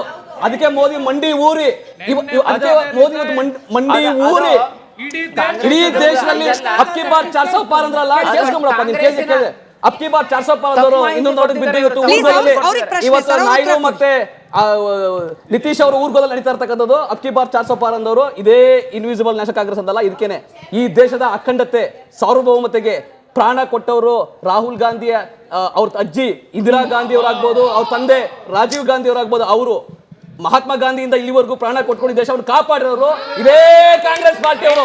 ನಿಮ್ಗೆ ಅದ್ರ ಮಾಹಿತಿ ಇಲ್ಲ, ಯಾಕಂದ್ರೆ ನೀವೆಲ್ಲ ವಾಟ್ಸ್ಆಪ್ ಅಲ್ಲಿ ಬರುವಂತಹ ಈ ವಿಷಯಕ್ಕೆ ಬನ್ನಿ. ಅವ್ರ ಪ್ರಶ್ನೆ ಯಾಕೆ ಹಿಂದೂ ಕಾರ್ಯಕರ್ತರ ಬಗ್ಗೆ ಕಾಂಗ್ರೆಸ್ ಸರ್ಕಾರಕ್ಕೆ ಭಯಾನ ಅನ್ನೋ ಅವ್ರ ಪ್ರಶ್ನೆ, ಅದಕ್ಕೆ ಉತ್ತರ. ಒಂದ್ ನಿಮಿಷ. ಯಾರು ಸಮಾಜ ಘಾತಕರಿದ್ದಾರೆ ಅವ್ರಿಗೆ ಕಾನೂನು ಕ್ರಮ ತಗೊಳುತ್ತೆ, ಅವ್ರ ಅರೆಸ್ಟ್ ಮಾಡಿ ಒಳಗಡೆ ಹಾಕುತ್ತೆ. ಯಾರು ಸಮಾಜ ಘಾತಕರಿದ್ದಾರೆ ಅವ್ರಿಗೆ ಭಯ ಬರಬೇಕು. ಯಾರು ಸಮಾಜ ಘಾತಕರು ರೋಲ್ ಕಾಲ್ ಮಾಡ್ಕೊಂಡು ರೌಡಿ ಶೀಟರ್ಗಳಾಗಿರ್ತಕ್ಕಂಥವ್ರು ಹಿಂದೂ ಧರ್ಮದ ಹೆಸರಿನಲ್ಲಿ, ಹಿಂದುತ್ವದ ಹೆಸರಿನಲ್ಲಿ ಇವತ್ತು ಅಜೆಂಡಾಗಳಿಟ್ಕೊಂಡು ಪಾಪ ಅಲ್ಲಿ ಎಲ್ಲಿ ಕರಾವಳಿ ಭಾಗದಲ್ಲಿ ಅಮಾಯಕ ಮಕ್ಕಳನ್ನ ಸ್ಮಶಾನಕ್ಕೆ ಹೋಗೋ ರೀತಿಯಲ್ಲಿ ಮಾಡ್ಬಿಟ್ಟು ರಾಜಕೀಯ ಬೇಳೆ ಬೇಯಿಸ್ಕೊತಾರಲ್ಲ, ಅಂತ ಸಮಾಜ ಘಾತಕರಿಗೆ ಮಾತ್ರ ಕಾನೂನಿನ ಭಯ ಇರಬೇಕು ಹೊರತು ಯಾರ್ದು ಭಯ ಇಲ್ಲ. ನಟರಾಜ್ ಗೌಡ್ರಿಗೆ ಇಷ್ಟೊಂದು ನಡೀತಾ ಇದೆ ಅಲ್ಲ ನಟರಾಜ್ ಗೌಡ ಸರ್, ನೀವು ಏನು ಕರ್ನಾಟಕದಲ್ಲಿ ಇವಾಗ ನಡೀತಾ ಇರೋದು ರಾಜ್ಯ ಸರ್ಕಾರ ಕಾಂಗ್ರೆಸ್ ಅವ್ರದ್ದು, ನೀವು ಏನು ಆಕ್ಷನ್ ತಗೋತಾ ಇದ್ದೀರಾ? ಒಂದು. ಎರಡನೇದು ಸಾದಿಕ್ ಪಾಷಾ ಅವ್ರಿಗೆ ಅವ್ರೇನು ಹೇಳಿದ್ರು, ಹಿಂದೂ ಮುಖಂಡರಿಗೆ ಯಾರು ಅಧಿಕಾರ ಕೊಟ್ಟರು ಅಲ್ಲಿ ಹೋಗ್ಬಿಟ್ಟು ಕೇಳಕ್ಕೆ ಮಾಡಕ್ಕೆ ನನಗೂ ಅಧಿಕಾರ ಇದೆ ರೀ, ನಾನು ನಾಳೆ ಹೋಗಿ ಮಾಡ್ಬೋದು, ಆಯ್ತಾ? ಬಿಕಾಸ್ ನನ್ನ ರಾಜ್ಯ ನಾನು ಉಳಿಸ್ಕೋಬೇಕು ಅಂತ ನಾನು ಹೋಗ್ತೀನಿ. ಬಟ್ ಅದೇ ಇಲ್ಲ, ಪಾಷಾ ಸರ್ ಕಡೆ ಅವ್ರೆ 3 ಜನ ಮುಖಂಡರು ನಾನು ನೋಡಿದೀನಿ, ರಿಪಬ್ಲಿಕ್ ಎಲ್ಲ ಟಿವಿಲೂ ನೋಡಿದೀನಿ. ಅವ್ರು ಬಂದು ಇದ್ರಲ್ಲಿ ವಿಡಿಯೋ ಮಾಡ್ಬಿಟ್ಟು ಕೇಳ್ತಾ ಇದ್ದಾರೆ, ಪಾಪ ಇವರು ಬಾಂಗ್ಲಾದೇಶಿಗಳು, ಇವ್ರಿಗೆ ಊಟ ಇಲ್ಲ, ಇವ್ರಿಗೆ ಮನೆ ಇಲ್ಲ, ಬಂದು ಹೆಲ್ಪ್ ಮಾಡಿ. ಯಾರು ತಗೋತಾರ್ರಿ ಇದ್ರ ಹೊಣೆ? ನಾಳೆ ದಿನ ಅವರು ಏನಾದ್ರೂ ಮಾಡಿದ್ರೆ ಇದ್ರ ಹೊಣೆ ಯಾರು ತಗೋತಾರೆ? ಬರೀ ಹಿಂದೂ ಮುಖಂಡರು ಮಾತ್ರನೇ ಇದಕ್ಕೆ ಹೊಣೆ? ನೀವ್ ಹೇಳಿ, ಅಬ್ದುಲ್ ರಜಾಕ್ ಅವ್ರು ಹೇಳಿ. ಹೋಗ್ಬಿಟ್ಟು ಮನೆಯಲ್ಲಿ ನುಗ್ಗಿ ಹೆಣ್ಮಕ್ಳಿಗೆ ರೆಸ್ಪೆಕ್ಟ್ ಕೊಡು, ಯಾರನ್ನ ಇರ್ಲಿ, ಅದು ಟೆರಿಸ್ ಇರ್ಲಿ, ಅದು ಯಾರನ್ನ ಹೆಣ್ಮಗು ಅಂದ್ರೆ ಹೆಣ್ಮಗು, ಕಾನೂನು ಒಂದು ಇದೆ, ಕೈನಲ್ಲಿ ಯಾಕೆ ತಗೊಳ್ತೀರಾ? ಮನೆಯಲ್ಲಿ ಹೋಗ್ಬಿಟ್ಟು ಅವರನ್ನು ಫಸ್ಟ್ ಹೊಡ್ಬಿಡೋದು, ಕ್ಯಾಮ್ರಾ ಹಿಂದ್ಗಡೆ ಹೊಡೆಯೋದು, ಆಮೇಲೆ ಕ್ಯಾಮ್ರಾ ತೋರಿಸ್ಬಿಟ್ಟು ಹೇಳಿ ಬಾಂಗ್ಲಾದೇಶ ಅಂತ ಅದು ಕೇಳೋದು. ನೋಡಿ ಪಾಷಾ ಸರ್ ಪ್ರೀತಿ ಇದ್ರೆ ಮೇಡಮ್, ಕೇಳಿಸ್ಕೊಳ್ಳಿ ಸರ್, ಕೇಳಿಸ್ಕೊಳ್ಳಿ, ಹಂಗ ಯಾರಾದ್ರೂ ಮಾಡಿದ್ರೆ ಒಂದು ವೇಳೆ ತಪ್ಪೇನೆ ಒದ್ದು ಒಳಗೆ ಅದಕ್ಕೆ ಹಾಕಿ. ಜೈಲ್ಗೆ ಹೋಗಿದ್ರಲ್ಲ. ಅವ್ರು ಕೇಳಿದ ಪ್ರಶ್ನೆ ಜೈಲ್ಗೆ ಯಾರು ಕೇಳಿಸ್ಕೊಳ್ಳಿ. ಕಳ್ಸಿದ್ದು? ಕಾನೂನು ನೋಡ್ತಾ ಇದೆ ಹೌದು, ಮೇಡಮ್. ಕೇಳಿಸ್ಕೊಳ್ಳಿ ಕಾನೂನು ಕಾ ಸರ್. ಹಾತ್ ಬಹುತ್ ಲಂಬಾ ಅಂತ ಕೇಳಿಸ್ಕೊಳ್ಳಿ ಹೇಳ್ತಾರಲ್ಲ. ಸರ್. ಕಾನೂನು ನೋಡ್ತಾ ಇದೆ. ಕೇಳಿಸ್ಕೊಳ್ಳಿ. ಹೌದು ಹೌದು, ಅವ್ರು ಕೇಳ್ತಾ ಇರೋದು ಮುಸಲ್ಮಾನ್ ಸಮುದಾಯದ 2-3 ಜನ ಹೋಗ್ಬಿಟ್ಟು ನೋಡಿ ಇವ್ರು ಬಾಂಗ್ಲಾದೇಶದವರು, ಇವ್ರಿಗೆ ಹೊಟ್ಟೆಗೆ ಊಟ ಇಲ್ಲ, ಇಂಥವ್ರಿಗೆ ಬೆಂಬಲ ಕೊಡಬೇಕು ಅಂತಂದ್ರಲ್ಲ. ಯಾರು ಹೇಳಿಲ್ಲ. ಕೊಡಲ್ಲ ಹಂಗ್ ನಾವು. ಮಾಡೋರ್ಗೆ ನೀವೇನ್ ಮನುಷ್ಯರಿಗೆ ಊಟ ಕೊಡ್ತೀವಿ, ಟೆರರಿಸ್ಗೆ ಊಟ ಕೊಡಲ್ಲ. ನಿಜವಾಗ್ಲು ಮೇಡಮ್ ನೋಡಿ, ಇದು ಏನಂದ್ರೆ ನೋಡಿ, ಇದು ಒಂದು ದೊಡ್ಡ ಪಿತೂರಿ ನಡೀತಾ ಇದೆ. ಒಂದು ಸಮುದಾಯಕ್ಕೆ ಆ ಹೆಸರು ತಗೊಂಡು ಇದು ಮಾಡಕ್ಕೆ ನೋಡಿ, ಯಾರು ಬಾಂಗ್ಲಾದೇಶಗಳು ಇದ್ದಾರೆ, ನಮ್ಮೊಂದು ಕರ್ತವ್ಯನೇ, ನಾವು ಅದ್ರ ಜೊತೆಯಲ್ಲಿ ಸೇರಿ ಮಾಡಬೇಕು. ಅಂದ್ರೆ ಕಾನೂನು ಕೈನಲ್ಲಿ ತಗೋಬಾರ್ದು. ಬಾಂಗ್ಲಾ ನುಸುಳುಕೋರರು ಬಂದಿದ್ದಾರೆ ನೋಡಿ ಸರ್, ಎಲ್ಲರದು ಜವಾಬ್ದಾರಿ ಇದೆ. ಭಾರತದಲ್ಲಿರುವ ಪ್ರತಿ ಪ್ರಜೆಯ ಜವಾಬ್ದಾರಿ ಇದೆ. ಅದು ಧರ್ಮಾತೀತವಾಗಿ, ಪಕ್ಷಾತೀತವಾಗಿ ನಾವೆಲ್ಲರೂ ಸಹ ಅವ್ರನ್ನ ಹೊರಗಡೆ ಹಾಕಬೇಕು. ನಾನು ಇದನ್ನು ಒಪ್ಕೋತೀನಿ. ಆದರೆ ನಮ್ಮ ಕಾಂಗ್ರೆಸ್ ಸರ್ಕಾರ ಮನಮೋಹನ್ ಸಿಂಗ್ ನೇತೃತ್ವದಲ್ಲಿ 73,800 ಜನರನ್ನು 2006ರಿಂದ 13 ಒಳಗಡೆ ಅವ್ರನ್ನ ಗಡೀಪಾರು ಮಾಡಿತ್ತು. ತದನಂತರ ಬಂದಂತಹ ಸರ್ಕಾರ ಬರೀ 3,700 ಜನರನ್ನು ಮಾತ್ರ ಗಡೀಪಾರು ಮಾಡಿದೆ. ಒಂದು ರೀತಿಯಲ್ಲಿ BJP ಸರ್ಕಾರ ಒಂದು ಕಡೆ ಮಗುನ ಚಿಗಟಿ ತೊಟ್ಲನ್ನ ತೂಗೋ ಒಂದು ಇದನ್ನು ಮಾಡ್ತಿದ್ಯಾ ಅನ್ನೋದು ನಮ್ಮ ಪ್ರಶ್ನೆ. ನೋಡಿ, ಏನು 2014 ಮುಂಚೆ ಭಾರತವನ್ನು ಒಂದು ಸಾಫ್ಟ್ ಸ್ಟೇಟ್ ಅಂತ ಕರೀತಾ ಇದ್ರು. 2014 ನಂತರ ಬಂದ ನಂತರ ಇವತ್ತಿನ ಜಿಯೋ ಪೊಲಿಟಿಕಲ್ ಸಿಚುಯೇಷನ್ ಒಳಗಡೆ ಅತ್ಯಂತ ಮಹತ್ವದವಾದಂತಹ ಪಾತ್ರವನ್ನು ಇವತ್ತು ಭಾರತ ಮಾಡ್ತಾ ಇದೆ. ಒಂದು ನಿಮಿಷ ನಮ್ಮ ನೀನು ಈ ಥರ ಅಲ್ಬಾರ್ದು. ಇವತ್ತು ಭಾರತದ ನಮ್ಮ ನೀವು ಅತ್ಯಂತ ಗೌರವದಿಂದ ಹೇಳ್ಕೊಳ್ಳೋ ಅಂಥ ಸ್ಥಿತಿ ಒಳಗಡೆ ಇವತ್ತು ಭಾರತ ಇರುವಂಥದ್ದು. ಇದೇನಿದೆ ಇಲ್ಲಿ ಕೇಳಿ, ನಿಮಗೆ ಅಲ್ಲ, ನಿಮಗೆ ಭಾರತೀಯರು ಇಲ್ಲಿ ಕೇಳಿ, ನಿಮಗೆ ಲೆಕ್ಕ ಕೊಟ್ಬಿಡಿ, ಲೆಕ್ಕ ಕೊಟ್ಬಿಡಿ. ಅವರು UPA ಅವಧಿಯ ಲೆಕ್ಕ ಕೊಟ್ಟರು, UPA ಅವಧಿಯ ಲೆಕ್ಕ ಕೊಟ್ಟರು, ಅವ್ರಿಗೂ ಸಮಾಧಾನ ಆಯ್ತು. ಸಮಾಧಾನ, ಕಾಮ್ ಡೌನ್, ಕರೆಕ್ಟ್. ಅವ್ರ ಲೆಕ್ಕ ತಪ್ಪಾದ್ರೆ ಮಹೇಶ್ ಜಿ, ಕ್ವಶನ್ ಸಿಂಪಲ್ ಇದೆ. ಅವ್ರು 73,000 ಜನನ UPA ಅವಧಿಯಲ್ಲಿ ಕಳಿಸಿದ್ರು ಅಂತ ಹೇಳಿದ್ದಾರೆ. NDA ಅವಧಿ ಲೆಕ್ಕ ಎಷ್ಟು, UPL ಆಕ್ಚುಲಿ ಎಷ್ಟು? ನಿಮ್ಮ ಹತ್ರ ಸರಿ ಲೆಕ್ಕ ಇದ್ರೆ ಕೊಟ್ಬಿಡಿ, ಮುಗೀತು. ಬಾಂಗ್ಲಾದೇಶದ ಯಾರೆಲ್ಲ ನುಸುಳುಕೋರರು ಇದ್ದಾರೆ, ಬೇರೆ ಬೇರೆ ಒಟ್ಟು 7 ರಾಜ್ಯಗಳಲ್ಲಿ ಏನಂತ ಹೇಳಿದೆ, ಬಹುತೇಕ ಜನರನ್ನ ತೆಗೆದುಕೊಂಡು ಆಚೆ ಬಿಡುವಂತ ಕೆಲಸ ಮಾಡಿದ್ರೆ, ಇವನು ಇಲ್ಲಿ ಮಾತ್ರ ಅಂತಲ್ಲ, ಜಮ್ಮು ಕಾಶ್ಮೀರದಲ್ಲೂ ಕೂಡ ಉಮರ್ ಅಬ್ದುಲ್ಲಾ ಬಂದ ನಂತರ ಕಳ್ಸೋದು ಮಾಡಿದ್ದೀವಿ. ಇಲ್ಲ ಮೇಡಮ್, ಒಂದು ಸ್ಪೆಷಲ್ ಪ್ರೆಸ್ ಕಾನ್ಫರೆನ್ಸ್ ಮಾಡಿ ರಾಜ್ಯ BJP ಘಟಕ ಆಗಿಂದಾಗೆ ಪ್ರೆಸ್ ಕಾನ್ಫರೆನ್ಸ್ ಗಳನ್ನ ಮಾಡ್ತಾ ಇರುತ್ತೆ. ನಮ್ಮ ರಾಜ್ಯದ ಜನರಿಗೆ ತಿಳಿಸ್ಬಿಡ್ಲಿ ಅಲ್ಲ, UPA ಅವಧಿಯಲ್ಲಿ ಎಷ್ಟು ಜನರನ್ನು ಹೊರ ಹಾಕಿದ್ರು, BJP NDA ಅವಧಿಯಲ್ಲಿ ಎಷ್ಟು? ಮಹೇಶ್ ಜಿ ಉತ್ತರ ಕೊಡಿ, ಕೊಡಿ. ಆಯ್ತು, ನೆಕ್ಸ್ಟ್ ಪ್ರಶ್ನೆ. ನಮ್ಮ ಸರ್ಕಾರ ನಟರಾಜ್ ಸರ್ಗೆ ನನ್ನ ಪ್ರಶ್ನೆ ಸರ್, ಈಗ ನಾವು BJP ಅವ್ರ ಹತ್ರ ಎಷ್ಟೇ ಮಾತಾಡಿದ್ರು ಬರೀ ಕಾಂಗ್ರೆಸ್ ಮೇಲೇನೆ ಆರೋಪ ಮಾಡ್ತಾ ಇದ್ದಾರೆ. ಅದಕ್ಕೋಸ್ಕರ ನಮ್ಮ ಸರ್ಕಾರಕ್ಕೆ ನೀವೇ ಮನವಿ ಮಾಡಿಬಿಡಿ ಸರ್. ಏನಂತಂದ್ರೆ ಚುನಾವಣೆಗಳು ಯಾವಾಗ ಬರುತ್ತೋ, ಈಗ ಬಾರ್ಡ್ರ್ಗಳಲ್ಲಿ ಪ್ರಾದೇಶಿಕ ಪಕ್ಷಗಳಿದ್ರೆ ಆ ಬಾರ್ಡ್ರಲ್ಲಿ ಅವ್ರ ಮುಖಾಂತರ ಕಳಿಸ್ಕೊಡ್ತಾರೆ. ಇಲ್ಲ ಅವ್ರ ಸರ್ಕಾರಗಳು ಎಲ್ಲೆಲ್ಲಿ ಬಾರ್ಡ್ರ್ಗಳು ಇರ್ತಾರೆ ಅಲ್ಲಿಂದ ನುಸುಳುಕೋರನ್ನ ಕಳಿಸ್ಕೊಡ್ತಾ ಇದ್ದಾರೆ. ನಮ್ಮ ರಾಜ್ಯಕ್ಕೆ ಬರುವಾಗ ನಮ್ಮ ಸರ್ಕಾರ ಗುರುತಿಸಿ BJP ಅವರು ಈಗ ಇವ್ರನ್ನ ಕಳಿಸ್ಕೊಟ್ಟಿದ್ರೆ ಈ ಕೆಲಸ ಮಾಡ್ಬೋದಲ್ಲ ಸರ್? 2008ರಲ್ಲಿ 12,625, 2018ರಲ್ಲಿ ಕೇವಲ 445, 2009ರಲ್ಲಿ 10,602, 2019ರಲ್ಲಿ 299. ಕೇಂದ್ರ ಸರ್ಕಾರಕ್ಕೆ ಸಮಯ ಸಿಕ್ಕಿದ್ರೆ, ಅದಾನಿ ಅಂಬಾನಿ ಜೀತ ಮಾಡೋದ್ಬಿಟ್ಟು ಸಮಯ ಸಿಕ್ಕಿದ್ರೆ ಅವರು ಕೆಲಸ ಮಾಡ್ತಾರೆ. ಅವ್ರಿಗೆ ಜೀತ ಮಾಡ್ತಾರೆ, ಸಮಯ ಸಿಗ್ತಾ ಇಲ್ಲ ಅಷ್ಟೇ. ಪಾಪ ಅವರು ಕೆಲಸ ಮಾಡ್ತಾರೆ. ನಟರಾಜ್ ಗೌಡ, ಇದೆಲ್ಲವೂ ಸತ್ಯನೇ ಆಗಿದ್ರೆ ಇವ್ರಿಗೆ, ಇವ್ರು ಯಾಕೆ ಕಾಂಗ್ರೆಸ್ಸಿಗರು ಸುಪ್ರೀಂ ಕೋರ್ಟಿಗೆ ಸ್ಪೆಷಲ್ ಇಂಟೆನ್ಸಿವ್ ರಿವಿಷನ್ಗೆ ಹೋದ್ರು? ಅದಕ್ಕೆ ಉತ್ತರ ಕೊಡಕ್ಕೆ ಡಿಬೇಟ್ ಶುರು ಆದಾಗಿಂದ ನಾವು ನೋಡ್ತಾ ಇದೀವಿ, ಕಾಂಗ್ರೆಸ್ BJP ಮೇಲೆ ಹಾಕೋದು, BJP ಕಾಂಗ್ರೆಸ್ ಮೇಲೆ ಹಾಕೋದು, ಹಿಂದೂ ಮುಸ್ಲಿಂ ಅನ್ನೋದು. ನಾವು ಭಾರತೀಯರು ಒಗ್ಗಟ್ಟಾಗಿ ನಾವು ಹೋರಾಟ ಮಾಡಬೇಕು ಅಂತ ಯಾರಿಗಾದ್ರೂ ಒಬ್ಬರಿಗೆ ಅನ್ಸಿ ಮಾತಾಡಿದೀರಾ? ಅದು ನಮ್ಗೆ ಅನ್ಸಿರೋದು, ಕೇವಲ ನಮ್ಗೆ ಅನ್ಸಿರೋದು ಅಲ್ಲ. ನಾವು ಅಧಿಕಾರದಲ್ಲ, ಅದಾಗಿ ನಮ್ಗೆ ಅನ್ಸೋದು. ನೋಡಿ ಸರ್, ಕಸ ಗುಡಿಸ್ಬೇಕು ಅಂದ್ರೆ ಪರ್ಕೆ ಕಡ್ಡಿಗಳೆಲ್ಲ ಒಗ್ಗಟ್ಟಾಗಿ ಕಟ್ಟಿರ್ಬೇಕು. ಒಂದೊಂದು ಕಡ್ಡಿಯಲ್ಲಿ ನಾವು ಗುಡ್ಸಕ್ ಆಗೋದಿಲ್ಲ. ಎರಡನೇ ಪ್ರಶ್ನೆ ಇವಾಗ ನಟರಾಜ್ ಗೌಡ್ರಿಗೆ ಕೇಳ್ತಾ ಇದ್ದೀನಿ. ನಮ್ಮ ರಾಜ್ಯದ ಪೊಲೀಸ್ ಇಲಾಖೆ ಫ್ರೀ ಹ್ಯಾಂಡ್ ಕೊಟ್ಟಿದೀವಿ ಅಂತ ಹೇಳ್ತೀರಲ್ಲ, ರಾಜು ಗೌಡ ಯಾಕೆ ಸರ್ ಅರೆಸ್ಟ್ ಆಗಿಲ್ಲ? ನಾರಾಯಣ ರೆಡ್ಡಿ ಯಾಕೆ ಸರ್ ಅರೆಸ್ಟ್ ಆಗಿಲ್ಲ? ಕಂಪ್ಲೇಂಟ್ ಆಗಿ ನಮ್ಮ ಮಹಿಳಾ ಅಧಿಕಾರಿ, ಸರ್ಕಾರಿ ಅಧಿಕಾರಿ ಓಪನ್ ಆಗಿ ಆಡಿಯೋ ಕೊಟ್ಟಿದ್ರು ಅರೆಸ್ಟ್ ಮಾಡಿಲ್ಲ. ಯಾರ್ ಸರ್ ಕೈ ಕಟ್ಟಾಕಿರೋದು? ಇಲ್ಲ ಇಲ್ಲ ಇದು ಪ್ರಶ್ನೆ ಯಾರ್ ಸರ್ ಕೈ ಕಟ್ಟಾಕಿರೋದು? ಕೂಡ ಪೊಲೀಸಿಗೆ ಫ್ರೀ ಹ್ಯಾಂಡ್ ಅಂತ ಹೇಳಿದ್ರಲ್ಲ. ಇಲ್ಲ ಒಂದ್ ನಿಮಿಷ, ನೀವು ಬಳ್ಳಾರಿ ವಿಷಯ ಹೇಳ್ತಾ ಇದ್ದೀರಾ, ಅದರೊಳಗೆ ಜನಾರ್ದನ್ ರೆಡ್ಡಿ ಸಂಚುಕೋರದಿಂದ, ಜನಾರ್ದನ್ ರೆಡ್ಡಿಯ ಕಾರಣದಿಂದ ಇವತ್ತು ಬಳ್ಳಾರಿನಲ್ಲಿ ಆ ಕಾರಣ ಆಗಿದೆ. ಅದ್ಮೇಲೆ 4 FIR ಆಗಿದ್ದಾವೆ. ಅಗತ್ಯ ಬಿದ್ದರೆ 26 ಜನ ಆಲ್ರೆಡಿ ಅರೆಸ್ಟ್ ಮಾಡಿದ್ದಾರೆ. ಅಗತ್ಯ ಬಿದ್ದರೆ ಬೇರೆ ಎಲ್ಲರನ್ನೂ ಅರೆಸ್ಟ್ ಮಾಡ್ತಾರೆ. ನೀವು ರಾಜೀವ್ ಗೌಡ ಮೇಲೆ ನೀವು ಹೇಳ್ತಾ ಇದ್ದೀರಾ, ಶಿಡ್ಲಿಘಟ್ಟದಲ್ಲಿ ಕಾಂಗ್ರೆಸ್ ಅಭ್ಯರ್ಥಿ ರಾಜೀವ್ ಗೌಡ ಮೇಲೆ ನೀವೇನ್ ಹೇಳಿದ್ರಿ, ಈಗ ಅವ್ರ ಮೇಲೆ ಕೂಡ 2 FIR ಆಗಿದೆ. ಒಂದು ಮಹಿಳಾ ಆಯೋಗ ಖುದ್ದಾಗಿ ಅವ್ರು ಕಂಪ್ಲೇಂಟ್ ಕೊಟ್ಟು ಒಂದು FIR ಮಾಡಿದ್ದಾರೆ, ಪೊಲೀಸ್ ಕಂಪ್ಲೇಂಟ್ ಕೊಟ್ಟಿದ್ದಾರೆ. ಅವ್ರು ತಲೆ ಮರೆಸ್ಕೊಂಡಿರೋದ್ರಿಂದ ಪೊಲೀಸರಿಗೆ ಯಾವಾಗ ಅವಕಾಶ ಸಿಕ್ಕದ ಕೂಡ ಅರೆಸ್ಟ್ ಮಾಡೇ ಮಾಡ್ತಾರೆ. FIR ಮಾಡ್ದಲೆ ಪೊಲೀಸ್ ಇಲಾಖೆ ಅಥವಾ ಕಾನೂನು ಏನಾದ್ರು ತಪ್ಪು ಮಾಡಿದ್ರೆ ಅದು ಬೇರೆ ವಿಷಯ. ಅವ್ರನ್ನ 3 ತಂಡ ಮಾಡ್ಬಿಟ್ಟು ಅವ್ರನ್ನ ತನಿಖೆ ಮಾಡ್ತಾ ಇದ್ದಾರೆ, ಅವ್ರನ್ನ ಅರೆಸ್ಟ್ ಮಾಡ್ತಾರೆ. ಅಗತ್ಯ ಬಿದ್ದರೆ ಅರೆಸ್ಟ್ ಮಾಡಿ ಅವ್ರನ್ನ ಕೋರ್ಟ್ ಪ್ರೊಡ್ಯೂಸ್ ಮಾಡ್ತಾರೆ. ಕರ್ನಾಟಕ ರಾಜ್ಯದಲ್ಲಿ ಕಾಂಗ್ರೆಸ್ ಸರ್ಕಾರ ಬಾಂಗ್ಲಾದೇಶಿಗರನ್ನ ತಡೆಯುವಲ್ಲಿ ವಿಫಲವಾಯ್ತಾ ಅಥವಾ ಇದನ್ನ ಮುಂದುವರಿಸ್ತೀರಾ? ಇಲ್ಲ, ವೆರಿ ನೈಸ್, ವೆರಿ ಚೆನ್ನಾಗಿಲ್ಲ. ಅಲ್ಲ, ಈಗ ಮುಂದೊಂದು ದಿನ ಸ್ಟ್ರೀಟ್ ಫೈಟ್ ಮುಂದೊಂದು ದಿನ ಇದೇ ತರ ನೋಡಿದ್ರೆ ಸ್ಟ್ರೀಟ್ ಫೈಟ್ ನಡೆಯೋದು ಗ್ಯಾರಂಟಿನ ಈಗೇನು? ಈಗ ಕರ್ನಾಟಕ ರಾಜ್ಯ ಬಾಂಗ್ಲಾದೇಶದ ಯಾವುದೇ ಗಡಿಯನ್ನ ಶೇರ್ ಮಾಡಲ್ಲ. ಬಾಂಗ್ಲಾದೇಶದ ಗಡಿಯನ್ನ ಶೇರ್ ಮಾಡ್ತಾ ಇರ್ತಕ್ಕಂಥ ರಾಜ್ಯಗಳನ್ನ ಅಥವಾ ಅಂತಾರಾಷ್ಟ್ರೀಯ ಗಡಿಗಳನ್ನ ರಕ್ಷಣೆ ಮಾಡ್ತಾ ಇರೋದು ಕೇಂದ್ರ ಸರ್ಕಾರ. ಆದ್ರೇನು ಇಲ್ಲಿ ಬಾಂಗ್ಲಾದೇಶದವರು ಮುಸ್ಲಿಮ್ಸ್ ಅಂದಿರೋದ್ರಿಂದ ನೀವುಗಳನ್ನ ಅವ್ರನ್ನ ಟಾರ್ಗೆಟ್ ಮಾಡ್ತಾ ಇದ್ದೀರಾ. ನೇಪಾಳದವ್ರು ಜಾಸ್ತಿ ಇಲ್ವಾ ಇಲ್ಲಿ? ಅವ್ರನ್ನ ಯಾವತ್ತಾದ್ರೂ ನೀವು ಧ್ವನಿ ಎತ್ತಾ ಇದ್ದೀರಾ? ಅವ್ರಿಗಿಂತ ಜಾಸ್ತಿ ಇದ್ದೀರಲ್ಲ ಸರ್. ಈ ದೇಶವನ್ನ ಜಗತ್ತಿನಲ್ಲಿ ಹಿಂದೂಗಳಿಗೆ ಇರಬೇಕಾದಂತ ಒಂದೇ ಒಂದು ದೇಶ ಅಂದ್ರೆ ಅದು ಭಾರತ. ಯಾರೆಲ್ಲ ಜಗತ್ತಿನ ಹಿಂದೂಗಳಿದ್ದಾರೆ, ಅದು ನೇಪಾಳದ ಹಿಂದೂ ಇರ್ಬೋದು, ಅದು ಪಾಕಿಸ್ತಾನದ ಹಿಂದೂ ಇರ್ಬೋದು, ಅದು ಬಾಂಗ್ಲಾದೇಶದ ಹಿಂದೂ ಇರ್ಬೋದು, ಅದು ಆಫ್ಘಾನಿಸ್ತಾನದ ಹಿಂದೂ ಇರ್ಬೋದು, ಶ್ರೀಲಂಕಾದ ಹಿಂದೂ ಇರ್ಬೋದು. ಜಗತ್ತಿನಲ್ಲಿ ಇಲ್ಲಿ ಕೇಳಿ, ಜಗತ್ತಿನಲ್ಲಿ ಯಾರೆಲ್ಲ ತುಳಿತಕ್ಕೆ, ಶೋಷಣೆಗೆ, ಇವತ್ತೇನು ಬಾಂಗ್ಲಾದೇಶದಲ್ಲಿ ಆಗ್ತಾ ಇರ್ತಕ್ಕಂಥ ಕೊಲೆಗಳಿಗೆ, ಇವೆಲ್ಲ ಬಾರಿ ಭಾರತಕ್ಕೆ ಬರುವಂತ ಪ್ರತಿಯೊಬ್ಬ ಹಿಂದೂಗೆ ಈ ದೇಶ ಅವನ ಕರ್ಮಭೂಮಿ, ಗೊತ್ತಾಯ್ತಾನೆ. ಇದಕ್ಕೆ ನಾವು ವಿರೋಧಿಸಿದ್ದು NRC. ಮೊನ್ನೆ ಧಾರವಾಡಕ್ಕೆ ಹೋಗಿದ್ವಿ.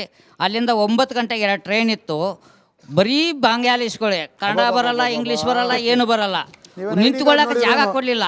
12 ಗಂಟೆ ಟ್ರೈನಿಗೆ ನಾನು ಬರಬೇಕಾಯ್ತು. ಈ ರೀತಿಯಲ್ಲಿ ಪ್ರತಿಯೊಂದು ಟ್ರೈನ್ನಲ್ಲಿಯೂ, ಬಸ್ನಲ್ಲಿಯೂ, ಗೊಂದಿನಲ್ಲಿ ಬರೀ ಬೆಂಗಾಲಿಸ್ಗಳೇ ಸೇರ್ಕೊಂಡಿದ್ದಾರೆ. ಈ ನಿಮ್ಮ ಸರ್ಕಾರ ಏನು ಮಾಡ್ತಾ ಇದೆ? ನಿಮ್ಮ ಗೌರ್ಮೆಂಟ್ ಏನು ಮಾಡ್ತಾ ಇದೆ? ನಿಮ್ಮ ಗೃಹ ಮಂತ್ರಿ ಏನು ಮಾಡ್ತಾ ಇದ್ದಾರೆ? ಟ್ರೈನ್ ಎಲ್ಲಿಂದ ಬಂತು? ಇದಕ್ಕೆ ಪೂರಕವಾಗಿ ಮಹೇಶ್ ಜಿನೂ ಉತ್ತರ ಕೊಡ್ಲಿ. ಚಲವಾದಿ ನಾರಾಯಣ ಸ್ವಾಮಿ ಅವರು ಕೇಂದ್ರ ರೈಲ್ವೆ ಮಿನಿಸ್ಟರ್ಗೆ ಪತ್ರ ಬರೆದಿದ್ದಾರೆ. ಪಶ್ಚಿಮ ಬಂಗಾಳದಿಂದ ಬರ್ತಾ ಇರುವ ರೈಲುಗಳನ್ನ, ಅಲ್ಲಿ ಬರ್ತಿರುವವರನ್ನ ಐಡೆಂಟಿಫೈ ಮಾಡಲಿಕ್ಕೆ ಸುಧಾರಿತ ವ್ಯವಸ್ಥೆ ತರಬೇಕು ಅಂತ ಹೇಳಿ. ಪಕ್ಷಾತೀತವಾಗಿ ಒಪ್ಕೊಳ್ಳೋಣ ನಟರಾಜ್ ಗೌಡ್ರೆ, ಇಂಥದ್ದೊಂದು ಚೆಕ್ಕಿಂಗ್ ವ್ಯವಸ್ಥೆ ನಮ್ಮ ರಾಜ್ಯಕ್ಕೆ ಅವಶ್ಯಕತೆ ಇದೆಯಾ ಇಲ್ವಾ? ನೋಡಿ, ಅವರೇ ಹೇಳ್ದಂಗೆ ಧಾರವಾಡದಿಂದ ರೈಲಲ್ಲಿ ಬಂದು ತುಂಬ್ಕೊಂಡ್ಬಂದ್ರು ಅಂತ, ರೈಲಲ್ಲಿ ಬರ್ತಾ ಇದ್ರು ಅಂತ. ರೈಲ್ವೆಗೆ ಸಪ್ರೇಟ್ ಆಗಿ ಪೊಲೀಸ್ ಇದೆ, ರೈಲ್ವೆ ಪೊಲೀಸ್ ಅಂತಾನೆ ಇದೆ. ರೈಲ್ವೆಗೆ ಯಾವ ರಾಜ್ಯ ಸರ್ಕಾರ, ಯಾವುದೇ ಇಡೀ ದೇಶದಲ್ಲಿ ಯಾವ ರಾಜ್ಯ ಸರ್ಕಾರಗಳು ಇಂಟರ್ಫಿಯರ್ ಮಾಡೋಕ್ಕೆ ಸಾಧ್ಯನೇ ಇಲ್ಲ. ರೈಲ್ವೆ ಇಲಾಖೆಯಲ್ಲಿ ಕೇಂದ್ರ ಸರ್ಕಾರದ ಇರೋದ್ರಿಂದ ಖಂಡಿತವಾಗಿ ಅವ್ರು ಹೇಳೋದು ಕರೆಕ್ಟ್ ಆಗಿದೆ. ಅಲ್ಲಿನ ಪ್ರಹ್ಲಾದ್ ಜೋಶಿ ಅವರಾಗ್ಬೋದು ಅಥವಾ ಕೇಂದ್ರ ರೈಲ್ವೆ ಸಚಿವರಾಗ್ಬೋದು, ಕೇಂದ್ರ ಸರ್ಕಾರ ಆಗ್ಬೋದು, ಅವ್ರಿಗೆ ರೈಲ್ ಹತ್ತಕ್ಕೆ ಮುಂಚೆನೆ ಅವ್ರನ್ನ ವೆರಿಫೈ ಮಾಡಿ, ನೀವು ಹೇಳ್ದಂಗೆ ವೆರಿಫೈ ಮಾಡಿ ಯಾರು ಬಾಂಗ್ಲಾದೇಶಿಗಳಂತ ರೈಲ್ವೆ ಮುಖಾಂತರ ಮಾಡ್ತಾರ. ನನಗೆ ಆಶ್ಚರ್ಯ ಆಗಿದೆ ಇದು ಈ ಪ್ರಶ್ನೆ. ಆದಾಗ್ಯೂ ಕೂಡ ರೈಲ್ವೆ ಮುಖಾಂತರ ಮಾಡ್ತಾರ, ಇಲ್ಲ ಕೇಂದ್ರ ಸರ್ಕಾರ ತಮ್ಮ ಪೌರತ್ವ ನೀತಿ ಮುಖಾಂತರ ಮಾಡ್ತಾರ, ಅದನ್ನ ಮಾಡಿ ಅವ್ರನ್ನೆಲ್ಲ ಡಿಪೋರ್ಟ್ ಮಾಡಲಿ ಅಂತ ನಾವು ಕೂಡ ಹಾರೈಸ್ತೀವಿ ಮತ್ತು ನಾವು ಬೆಂಬಲ ಇದೆ. ನಾನು ಹೇಳಿದ್ನಲ್ಲ, UPI ಇದ್ದಾಗ ನಾವು 73,000 ಮಾಡಿದ್ದೀವಿ, ನೀವು NDA ಇದ್ದಾಗ ಕೇವಲ 6,000 ಮಾಡಿದ್ರೆ ನಿಮ್ಗೆ ಯೋಗ್ಯತೆ ಆಗಿಲ್ಲ. ನೀವು ಪುಸ್ತಕ ಮಾಡ್ಕೊಂಡು ಮಾಡ್ರಿ ಕೆಲಸ. ನಿಮ್ಗೆ ತಡೆದಿರೋರು ಯಾರ್ರಿ? ಸಂಪೂರ್ಣ ಬಹುಮತ ನಿಮ್ಗಿದೆ. 17 ವರ್ಷ ರೈಲ್ ಚೆಕ್ ಮಾಡ್ಬೇಕು ಅವ್ರು. ಸರಿ, ರೈಲ್ ಇಳಿಯೋದು ನಮ್ಮ ರಾಜ್ಯದಲ್ಲಿ ಆಗಿರೋದ್ರಿಂದ ನಾನು ಮತ್ತೆ ಕೇಳ್ತೀನಿ ನಟರಾಜ್ ಗೌಡ್ರೆ, ನಮ್ಮ ರಾಜ್ಯ ಒಳಗ್ ಬಿಟ್ಕೊಳ್ತಾ ಇರುವವರನ್ನ ಪರೀಕ್ಷೆ ಮಾಡಿ ಒಳಗ್ ಬಿಟ್ಕೊಳ್ತೀವಿ ಅನ್ನೋ ನಿರ್ಧಾರಕ್ಕೆ ನಮ್ಮ ರಾಜ್ಯ ಸರ್ಕಾರ ಬರ್ಲಿಕ್ಕೆ ಸಾಧ್ಯನೇ ಇಲ್ವಾ? ಕೇಂದ್ರ ಅದಕ್ಕೆ ಪರ್ಮಿಷನ್ ಕೊಡೋದಿಲ್ಲ. ಕೇಂದ್ರ ಪರ್ಮಿಷನ್, ಯಾಕಂದ್ರೆ ರಾಜ್ಯಗಳ ಗಡಿಗಳಿಗೆ ಒಂದ್ ನಿಮಿಷ ಹೆಂಗ್ ವೆರಿಫೈ ಮಾಡ್ತೀರಿ? ನೀನ್ ಕೇಂದ್ರ ಸರ್ಕಾರ, ನೀನು ತೆರಿಗೆ ತಗೊಳ್ಳೋದು ನೀನು, ಕೇಂದ್ರ ಗೃಹ ಮಂತ್ರಿ ನೀವು, ರಕ್ಷಣಾ ಮಂತ್ರಿ ನೀವು, ವಿದೇಶಾಂಗ ಮಂತ್ರಿ ನೀವು. ಬರೀ ಗುಜರಾತಿ ಉದ್ಯಮಿದಾರರ ಗುಲಾಮ್ಗಿರಿ ಮಾಡಿಬಿಟ್ಟು, ಜೀತ ಮಾಡಿಬಿಟ್ಟು ಕೆಲಸ ಮಾಡಿದ್ರೆ ಈ ರೀತಿಯ ಸಮಸ್ಯೆ ಬರಲ್ಲ. ಇವತ್ತು ಪಾಪ ಬಿಜೆಪಿ ಮಕ್ಕಳಿಗೆ, ಬಿಜೆಪಿಯ ಕಾರ್ಯಕರ್ತರಿಗೆ ಅಲ್ಲಿಗೆ ನಟರಾಜ್ ಗೌಡ್ರು ಒಪ್ಕೊಂಡ್ರು. ಮಹೇಶ್ ಜಿ, ರಾಜ್ಯ ಸರ್ಕಾರದ ಕೈಲಿ ಆಗೋದಿಲ್ಲ ಚೆಕ್ ಮಾಡಕ್ಕೆ. ಏನೇ ಮಾಡಿದ್ರು ಕೂಡ ಕೇಂದ್ರ ಸರ್ಕಾರ ಪರ್ಮಿಷನ್ ಕೊಡಲ್ಲ. ನೀತಿಗಳಿಲ್ಲ. ಒಂದು ರಾಜ್ಯದ ಆಂತರಿಕ ಸುರಕ್ಷತೆ ಅಂತಕ್ಕಂಥದ್ದು, ಅದು ಲಾ ಅಂಡ್ ಆರ್ಡರ್ ಅಂತಕ್ಕಂಥದ್ದು ರಾಜ್ಯದ ಸಬ್ಜೆಕ್ಟ್, ಅವ್ರದ್ದು ಕರ್ತವ್ಯ. ಒಂದು ನಿಮಿಷ ರೀ. ಮತ್ತೆ ಸ್ವಲ್ಪ ಮಾಹಿತಿ ಕೊರತೆ ಕೂಡ ಇದೆ ಅಂತಂದ್ರೆ, ರೈಲ್ವೆ ಪ್ರೊಟೆಕ್ಷನ್ ಫೋರ್ಸ್ ಇದ್ರೂ ಕೂಡ ಇಲ್ಲಿಯ ಪೊಲೀಸ್ ಅವರನ್ನು ಕೂಡ ಅದಕ್ಕೆ ನೇಮಕ ಮಾಡಲಾಗತ್ತೆ. ಯಾರೆಲ್ಲ ಪೊಲೀಸ್ ಇದೆಯಲ್ಲ ಇವತ್ತು, ಕರ್ನಾಟಕ ಪೊಲೀಸ್ ಅವ್ರನ್ನೇ ಅದಕ್ಕೆ DIG ಆಗಿ ನೇಮಕ ಮಾಡ್ತಕ್ಕಂಥದ್ದು ಆಯಿತಾ. ಇಲ್ಲಿ ಪ್ರಶ್ನೆ ಇರ್ತಕ್ಕಂಥದ್ದು, ಸನ್ಮಾನ್ಯ ಛಲವಾದಿ ನಾರಾಯಣ ಸ್ವಾಮಿ ಅವರು ಇವತ್ತು ಅಶ್ವಿನಿ ವೈಷ್ಣವ್ ಅವರಿಗೆ ಪತ್ರ ಬರೆದಿದ್ದೀವಿ ನಾವು. ಪತ್ರ ಬರೆದದ್ರಲ್ಲಿ ಏನಂತಂದರೆ, ಪಶ್ಚಿಮ ಬಂಗಾಳದಿಂದ ಇಷ್ಟೊಂದು ಟ್ರೈನ್ಗಳು ಬೆಂಗಳೂರಿಗೆ ಬರ್ತಾ ಇದೆ, ಮಾಲ್ಡಾದಿಂದ ಬೇರೆ ಬೇರೆ ಭಾಗದಿಂದ ಟ್ರೈನ್ಗಳು ಬರ್ತಾ ಇದೆ. ಇದಕ್ಕೆ ಹತ್ತತ್ರ 7,500 ಜನ ಏನು ಬರ್ತಿದ್ದಾರೆ, ಬಂದು ತಲುಪ್ತಿದ್ದಾರೆ. ಇವ್ರಿಗೊಂದು ಸ್ಕ್ರೀನಿಂಗ್ ಮಾಡುವಂಥ ಅವಶ್ಯಕತೆ ಇದೆ. ಇದು ಕೇಂದ್ರ ಸರ್ಕಾರ ಮತ್ತು ರಾಜ್ಯ ಸರ್ಕಾರ ಇಬ್ಬರು ಸೇರಿ ಮಾಡಬೇಕಾಗಿರ್ತಕ್ಕಂಥದ್ದು. ಒಂದು ಅಲ್ಲಿ ಹತ್ತಬೇಕಾದ್ರೆ ಒಂದು ಮಾಡಬೇಕಾಗಿರೋವಂಥದ್ದು, ಇಳಿದ ಮೇಲೂ ಕೂಡ ಮಾಡಬೇಕಾಗಿರ್ತಕ್ಕಂಥದ್ದು. ಇದನ್ನು ಯಾರ್ದೋ ಮೇಲೆ ಜವಾಬ್ದಾರಿ ಹಾಕೋದಂತಲ್ಲ. ಇದು ಈ ದೇಶ ಅಂತಕ್ಕಂಥದ್ದು ಕಾಂಗ್ರೆಸ್ಸಿಗರ ಅಪ್ಪಂದು ಅಲ್ಲ, BJP ಅವ್ರದ್ದು ಅಲ್ಲ, ಇದು ನಮ್ಮೆಲ್ಲರದು ದೇಶ. ಇದು ನನ್ನ ಜವಾಬ್ದಾರಿ. ಒಂದು ನಿಮಿಷ ಕೇಳಮ್ಮ, ಸುಮ್ಮನೆ ಏನೋ ಮಾತಾಡ್ಬೇಡ, ಇಲ್ಲಿ ಕೇಳಿ, ಕೇಳಮ್ಮ, ಇಲ್ಲಿ ಸುಮ್ಮನೆ ಮಾತಾಡಬೇಡಿ. ಆದ್ರಿಂದ ನಟರಾಜ್ ಗೌಡರು ನಾ ಹೇಳ್ತೀನಿ ಕೇಳಿ, ಅವರು ಕರ್ತವ್ಯಗಳು ಸಂವಿಧಾನದ ಪ್ರಮಾಣ ವಚನ ತಗೊಂಡಿದ್ದಾರೆ. ಈ ದೇಶದ ಅಖಂಡತೆ ರಕ್ಷಣೆ ಎಲ್ಲವೂ ಮಾಡ್ತೀನಿ ಅಂತ ಸಂವಿಧಾನದ ತಗೊಂಡಂತವ್ರು ಆ ಕೆಲಸ ಮಾಡ್ತಾ ಇಲ್ಲ. ಅವರು ಏನ್ ಮಾಡ್ತಾ ಇದ್ದಾರೆ, ಓಟಿನ ಸಲುವಾಗಿ ಗುಲಾಮ್ತನ ಮಾಡ್ತಾ ಇದ್ದಾರೆ. ಸರಿ, ಕಡೆಯದಾಗಿ ನನಗೆ ಬೇಕಾಗಿರೋದು ಸರ್, ನನಗೆ ಪಕ್ಷವೂ ಬೇಡ, ಧರ್ಮವೂ ಬೇಡ, ನಮಗೆ ನಮ್ಮೆಲ್ಲರಿಗೂ ನೀವೆಲ್ಲರೂ ಒಪ್ಕೊಳ್ತೀರಿ ಅಂತ ಭಾವಿಸ್ತಾ, ನಮಗೆ ಪಕ್ಷಗಳು ಬೇಡ, ಧರ್ಮವೂ ಬೇಡ, ನಮಗೆ ಬೇಕಾಗಿರೋದು ಸುರಕ್ಷಿತವಾದ ಭಾರತ, ಸುರಕ್ಷಿತವಾದ ಕರ್ನಾಟಕ. ಇಲ್ಲಿನ ಸುರಕ್ಷತೆಗೆ ಯಾರೇ ತೊಂದರೆ ಕೊಡ್ತಾರೆ ಅಂದರೂ ನನ್ನ ಪ್ರಶ್ನೆ ಮುಗ್ದಿಲ್ಲ. ಇಲ್ಲಿನ ಸುರಕ್ಷತೆಗೆ ಯಾರೇ ತೊಂದರೆ ಕೊಡ್ತಾರೆ ಅಂತಂದ್ರೂ ಕೂಡ ಅವರನ್ನು ಹೊರಹಾಕೋ ಹೊಣೆಗಾರಿಕೆ ಎಲ್ಲರದ್ದು. ಹಾಗಾಗಬೇಕು ಅಂದರೆ ಏನು ಮಾಡಬೇಕು? ಕಡೆ 1 ನಿಮಿಷದ ರಿಯಾಕ್ಷನ್, ದಯವಿಟ್ಟು ಯಾರೂ ಇಂಟರ್ಫಿಯರ್ ಮಾಡಬೇಡಿ. ಸಾದಿಕ್ ಪಾಷಾ ಅವರಿಂದ ಪ್ರಾರಂಭವಾಗಿ ಅಕ್ರಮ ಬಾಂಗ್ಲಾದೇಶಿಗಳು ನಮ್ಮ ನೆಲದಲ್ಲಿ ಇರಬಾರ್ದು ಅಂದರೆ ಯಾರ ಕರ್ತವ್ಯ, ಯಾರು ಏನು ಮಾಡಬೇಕು? ಸಾದಿಕ್ ಪಾಷಾ ಅವರು. ಮೇಡಮ್, ಫಸ್ಟು ನೋಡಿ, ನಮ್ಮ ಕರ್ನಾಟಕ ಪೊಲೀಸು ಇದೆ, ಸೆಂಟ್ರಲ್ ಪೊಲೀಸ್ ಇದೆ, ಮತ್ತು ನಮ್ಮಂದು ಕರ್ತವ್ಯ ಇದೆ. ಏನನ್ನ ನಮ್ಗೆ ಮಾಹಿತಿಗೆ ಬಂದರೆ ನಾವು ತಿಳಿಸ್ಬೇಕು, ನಾವು ಇನ್ಫಾರ್ಮೇಷನ್ ಕೊಡಬೇಕು. ಇಂಥವ್ರು ಬಂದು ವಾಸ ಮಾಡ್ತಾ ಇದ್ದಾರೆ, ಇವರಿಂದ ನಮ್ಮ ದೇಶಕ್ಕೆ ಖತರ ಇದೆ, ಅದಕ್ಕೆ ಇವ್ರಿಗೆ ಇದು ಮಾಡಬೇಕು, ತನಿಖೆ ಮಾಡಿ ಅಂತ ನಾವು ಕರ್ತವ್ಯ ನಾವು ಮಾಡಬೇಕು. ಆದರೆ ಕಾನೂನು ಕೈನಲ್ಲಿ ತಗೊಂಡು ಮಾಡಬಾರ್ದು. ಅಂದರೆ ಒಬ್ಬರ ಮೇಲೆ ಹೋಗ್ಬಿಟ್ಟು, ಒಬ್ಬನ ಗಿಡಕ್ಕೆ ಹೋಗ್ಬಿಟ್ಟು 10 ಜನಕ್ಕೆ ದೌರ್ಜನ್ಯ ಮಾಡೋದು, ಅದು ತುಂಬ ತಪ್ಪು ಮೇಡಮ್. ಸರಿ, ನಟರಾಜ್ ಗೌಡ. ಕರೆಕ್ಟಾಗಿ ರಾಜ್ಯದಲ್ಲಿ ರಾಜ್ಯ ಸರ್ಕಾರ ಪೊಲೀಸ್ ಇಲಾಖೆ ಇದೆ. ಕೇಂದ್ರ ಸರ್ಕಾರ ಜೊತೆಗೆ ಕೈ ಜೋಡಿಸಿ ಯಾರೇ ಅಕ್ರಮ ವಲಸಿಗಾರರಿದ್ರು ಕೂಡ ಅವರನ್ನು ಕಾನೂನುಬದ್ಧವಾಗಿ ತೆಗೆದುಕೊಂಡು ಹೋಗಿ ಅವರು ಡಿಪಾರ್ಟ್ ಮಾಡ್ತಾ ಬಂದಿದ್ದಾರೆ. ಇದು ನಿರಂತರ ಪ್ರಕ್ರಿಯೆ, 20 ವರ್ಷಗಳಿಂದ ಅದೇ ಮಾಡ್ತಾ ಇದ್ದಾರೆ. ಇವಾಗ ಕಡಿಮೆ ಮಾಡಿದ್ದಾರೆ ಕೇಂದ್ರ ಸರ್ಕಾರ, ಯಾಕೆ ಅಂತ ಗೊತ್ತಿಲ್ಲ ನಮಗೆ. ಆದಾಗ್ಯೂ ಕೂಡ ಅವರು ತುಂಬ ಬಾರ್ಡರ್ನು ಕಾಯಬೇಕು, ನುಸುಳುಕೋರು ಬರದಂಗೆ ತಡಿಬೇಕು. ಎರಡನೇದು ಇರ್ತಕ್ಕಂಥವ್ರನ್ನ ಅವ್ರು ಆಚೆ ಕಳಿಸ್ಬೇಕು. ಅದಕ್ಕೆ ಯಾರು ಅವ್ರನ್ನ ತಡೆದಿಲ್ಲ. ಅವ್ರಿಗೆ ಸಂಪೂರ್ಣ ಬೆಂಬಲ ರಾಜ್ಯ ಸರ್ಕಾರಗಳು ಕೊಡ್ತವೆ, ಪೊಲೀಸ್ ಇಲಾಖೆಗಳು ಕೊಡ್ತವೆ. ಅವರು ಕಾರ್ಯಪ್ರವೃತ್ತರಾಗಬೇಕು, ನಂಬರ್ 1. ಆದರೆ ಅದರ ಲೆಕ್ಕದಲ್ಲಿ BJPಗರು ಪ್ರಚೋದನೆ ಮಾಡುವಂಥದ್ದು, ಸುಳ್ಳುಗಳನ್ನು ಹೇಳುವಂಥದ್ದು, 25 ಲಕ್ಷ ಜನ ಕರ್ನಾಟಕದಲ್ಲಿ ಇದ್ದಾರೆ, ಬೆಂಗಳೂರಲ್ಲಿ ಇದ್ದಾರೆ ಅಂತ ಹೇಳುವಂಥದ್ದು, ಆಮೇಲೆ ಸುಮ್ಮನೆ ಅಮಾಯಕ ಅದೇ ಭಾರತೀಯ ಮುಸಲ್ಮಾನ ಯುವಕನನ್ನ ಹೋಗಿ ಥಳಿಸಿ ಅಮಾಯಕ ಹಿಂದೂ ಯುವಕರು ಜೈಲ್ಗೆ ಹೋಗೋದು, ಇವೆಲ್ಲ ತಪ್ಪಿಸಬೇಕು. BJP ಪ್ರಚೋದನೆ ಮಾಡೋದನ್ನ, ಸುಳ್ಳು ಹೇಳೋದನ್ನ ನಿಲ್ಲಿಸಬೇಕು. ಕಾನೂನು ತಗೊಳ್ಳಿ, ಕೇಂದ್ರದಲ್ಲಿ ಅವರೇ ಇದ್ದಾರೆ, ನಮಗೆ ಅವ್ರ ಬೆಂಬಲ, ಇಡೀ ಕೇಂದ್ರ ಸರ್ಕಾರಕ್ಕೆ ಬೆಂಬಲ ಇದೆ, ಕೆಲಸ ಮಾಡಲಿ. ಅದು ಬಿಟ್ಟು ಪ್ರಚೋದನೆ ಕೊಡೋದನ್ನ ನಿಲ್ಲಿಸಲಿ ಅವರು. ಸರಿ, ರಜಾಕ್ ಮೇಡಮ್, 1947ರಲ್ಲಿ 15 ಆಗಸ್ಟ್ಗೆ ನಮಗೆ ಸಿಕ್ಕಿದ್ದು ಭಿಕ್ಷೆ 2014ರಲ್ಲಿ ಸ್ವಾತಂತ್ರ್ಯ ಸಿಕ್ತು ಅಂತ ಹೇಳೋದು ನಾನಲ್ಲ, ಒಬ್ಬ BJPಯ ಸಂಸದೆ. ಈ ಮನಸ್ಥಿತಿಯಲ್ಲಿ ಇಟ್ಕೊಂಡು 2014 ನಂತರ ಎಲ್ಲವೂ ಚಂಗಾಸಿ ಎಲ್ಲ ಚೆನ್ನಾಗಿದೆ ಅಂತ ಹೇಳೋದು ಸರಾಸರಿ ತಪ್ಪಾಗುತ್ತೆ. ನಿಜವಾದ ಲೆಕ್ಕದಲ್ಲಿ 12 ವರ್ಷಗಳಾಯಿತು, ಇದುವರೆಗೂ ಒಂದು 400 ಕಿಲೋಮೀಟರ್ ಬಾರ್ಡ್ರನ್ನು ನಾವು ಫೆನ್ಸ್ ಮಾಡ್ಕೊಳ್ಳೋಕ್ಕಾಗಿಲ್ಲ. ಇಲ್ಲಿಂದನೇ ಬರ್ತಿದ್ದಾರೆ ಅಂತ ಗೊತ್ತಲ್ವಾ? ಅಲ್ಲಿಂದ ಬಂದ ನಂತರ ನಾವು ಯಾಕೆ ಅವರನ್ನು ತಡೆ ಮಾಡ್ಕೊಂಡಿಲ್ಲ, ಸುಮ್ಮನೆ ಕೂತಿದ್ದೀವಿ? ಒಂದೇ ಒಂದು ಕಾರಣ ಇಲ್ಲಿದೆ, ಅಲ್ಲೇ ಇದೆ, ರೂಟ್ ಕಾಸ್ ಅಲ್ಲಿದೆ. ಇವ್ರು ಜಾಗ ಬಿಡ್ತಾ ಇಲ್ಲ. ಇಲ್ಲಿ ಕೂತ್ಕೊಂಡು ನಾವು ಇಲ್ಲ ಒಂದು ಸಂಧಿ ಇದೆ, ಅದರಲ್ಲಿ 100 ಮೀಟ್ರ್ ಈ ಕಡೆ 100 ಮೀಟ್ರ್ ಆ ಕಡೆ, ಆ ಥರ ಮಾತಾಡೋದಲ್ಲ. ಐದನ್ನ ಮಾಡಬೇಕು. ಒಂದು, ಕರ್ನಾಟಕ ಸರ್ಕಾರ ಸ್ಪೆಷಲ್ ಡ್ರೈವ್ ಅನ್ನ ಅಕ್ರಮ ಬಾಂಗ್ಲಾದೇಶಿ ನುಸುಳ್ಕೋರು ಯಾರಿದ್ದಾರೆ ಅದನ್ನ ಚೆಕ್ ಮಾಡುವುದಕ್ಕೆ ಒಂದು ವಿಶೇಷವಾದ ಟೀಮ್ ಅನ್ನ ಮಾಡಬೇಕು. ಸೆಕೆಂಡ್, ಅವ್ರಿಗೆ ಆಧಾರ್ ಕಾರ್ಡ್ ಯಾರು ಕೊಡ್ತಾ ಇದ್ದಾರೆ, ರೇಷನ್ ಕಾರ್ಡ್ ಯಾರು ಕೊಡ್ತಾ ಇದ್ದಾರೆ, ಅವ್ರಿಗೆ ವೋಟರ್ ID ಯಾರು ಕೊಡ್ತಾರೆ, ಬರ್ತ್ ಸರ್ಟಿಫಿಕೇಟ್ ಯಾರು ಕೊಡ್ತಾರೆ, ಅವ್ರ ಮೇಲೆ ದೇಶದ್ರೋಹದ ಅಪರಾಧವನ್ನು ದಾಖಲಿಸಬೇಕು. ಅಷ್ಟೇ ಅಲ್ಲ, ಇವತ್ತು ಇಲ್ಲಿಗಲ್ ಲ್ಯಾಂಡ್ ಅನ್ನ ಎನ್ಕ್ರೋಚ್ಮೆಂಟ್ ಮಾಡಿ ಅವರಿಗೆ ಲ್ಯಾಂಡ್ ಲಾರ್ಡ್ಗಳು ಅವರಿಗೆ ಇದನ್ನ ಕೊಡ್ತಾ ಇದ್ದಾರೆ ಅವ್ರ ಸ್ವಾರ್ಥಕ್ಕಾಗಿ. ಅಷ್ಟೇ ಅಲ್ಲ, ರಾಜಕಾರಣಿಗಳು ಅವರನ್ನ ವೋಟ್ ಬ್ಯಾಂಕ್ ಆಗಿ ಮಾಡ್ಕೊಳ್ತಾ ಇದ್ದಾರೆ, ಅದರಲ್ಲಿ ಗಮನಕ್ಕೆ ಬರ್ತಾ ಇದೆ. ಅವ್ರ ಮೇಲೂ ಸಹ ದೇಶದ್ರೋಹದ ಅಪರಾಧವನ್ನು ದಾಖಲಿಸಬೇಕು. ಅಷ್ಟೇ ಅಲ್ಲ, UNHRC ಏನು ವಿಸಾ ತೆಗೆದುಕೊಂಡು ಅದನ್ನು ದುರುಪಯೋಗ ಮಾಡ್ತಾ ಇದ್ದಾರೆ, ಅದರ ಬಗ್ಗೆ ಕೇಂದ್ರ ಸರ್ಕಾರ ವಿಶೇಷ ಗಮನ ಕೊಡಬೇಕು. ಅಷ್ಟೇ ಅಲ್ಲ, ಇವತ್ತು ನಮ್ಮ ರಾಜ್ಯದಲ್ಲಿ ಮಾಧ್ಯಮದ ವರದಿ ಪ್ರಕಾರ 20 ಲಕ್ಷ ಏನು ಅಕ್ರಮ ಬಾಂಗ್ಲಾದೇಶಿ ನುಸುಳುಕೋರು ಏನು ಇದ್ದಾರೆ ಅಂತೇಳಿ ವರದಿ ಇದೆ. ಅದ್ರ ಬಗ್ಗೆ ಅದನ್ನ ವೋಟ್ ಬ್ಯಾಂಕಿಗಾಗಿ ದೇಶದ ಭದ್ರತೆ ಜೊತೆಗೆ ಕಾಂಪ್ರಮೈಸ್ ಮಾಡಬಾರ್ದು. ಇದು ಅತ್ಯಂತ ಅಪಾಯಕಾರಿ ಇದೆ. ಈ ಕೃತ್ಯವನ್ನ ರಾಜ್ಯ ಸರ್ಕಾರ ಮತ್ತು ಕೇಂದ್ರ ಸರ್ಕಾರ ಸೇರಿ ಮಾಡಬೇಕು. ಸ್ಟೇಟ್ ಶುರು ಮಾಡ್ಬೇಕು ಮೊದಲು. ಆಯ್ತು, ಎಲ್ಲರೂ ಅಂತ ಬಿಜೆಪಿ ಸ್ಟೇಟ್ ಶುರು ಮಾಡಬೇಕು. ಎಲ್ಲರೂ ಅಂತ ಅವ್ರೆ ಒಪ್ಕೊಂಡಿದ್ದಾರೆ ಫಸ್ಟ್ ಶುರು ಆಗಬೇಕಲ್ಲ ಎಲ್ಲಾದ್ರೂ. ಆಯ್ತು ಸರ್, ಮಹೇಶ್ ನೋಡಿ ಎಲ್ಲಕ್ಕಿಂತ ಒಟ್ಟು ಮೊದಲ ಪ್ರಥಮ ಆಗಬೇಕಾಗಿರೋದು ಇಡೀ ನಮ್ಮ ದೇಶ ಜನ ಇದು ನನ್ನ ದೇಶ ಅಂತ ಮೊದಲು ನನಗೆ ಅನ್ನಿಸ್ಬೇಕಾಗಿರೋದು. ನನ್ನ ದೇಶ ಅಂತಕ್ಕಂಥ ಮಾಹೂಲ್, ನನ್ನ ದೇಶ ಅಂತಕ್ಕಂಥ ಪ್ರಥಮ ರಾಷ್ಟ್ರಭಕ್ತಿ ನಮ್ಮ ದೇಶದಲ್ಲಿ ಜಾಗೃತಿ ಆಗಬೇಕಾಗಿತ್ತು. 75 ವರ್ಷಗಳ ನಂತರನೂ ಅದು ಆಗಲಿಲ್ಲ. ಅದಕ್ಕೆ ಯಾರು ಕಾರಣ ಅಂತಕ್ಕಂಥದ್ದು ಮೊದಲ ಪ್ರಶ್ನೆ.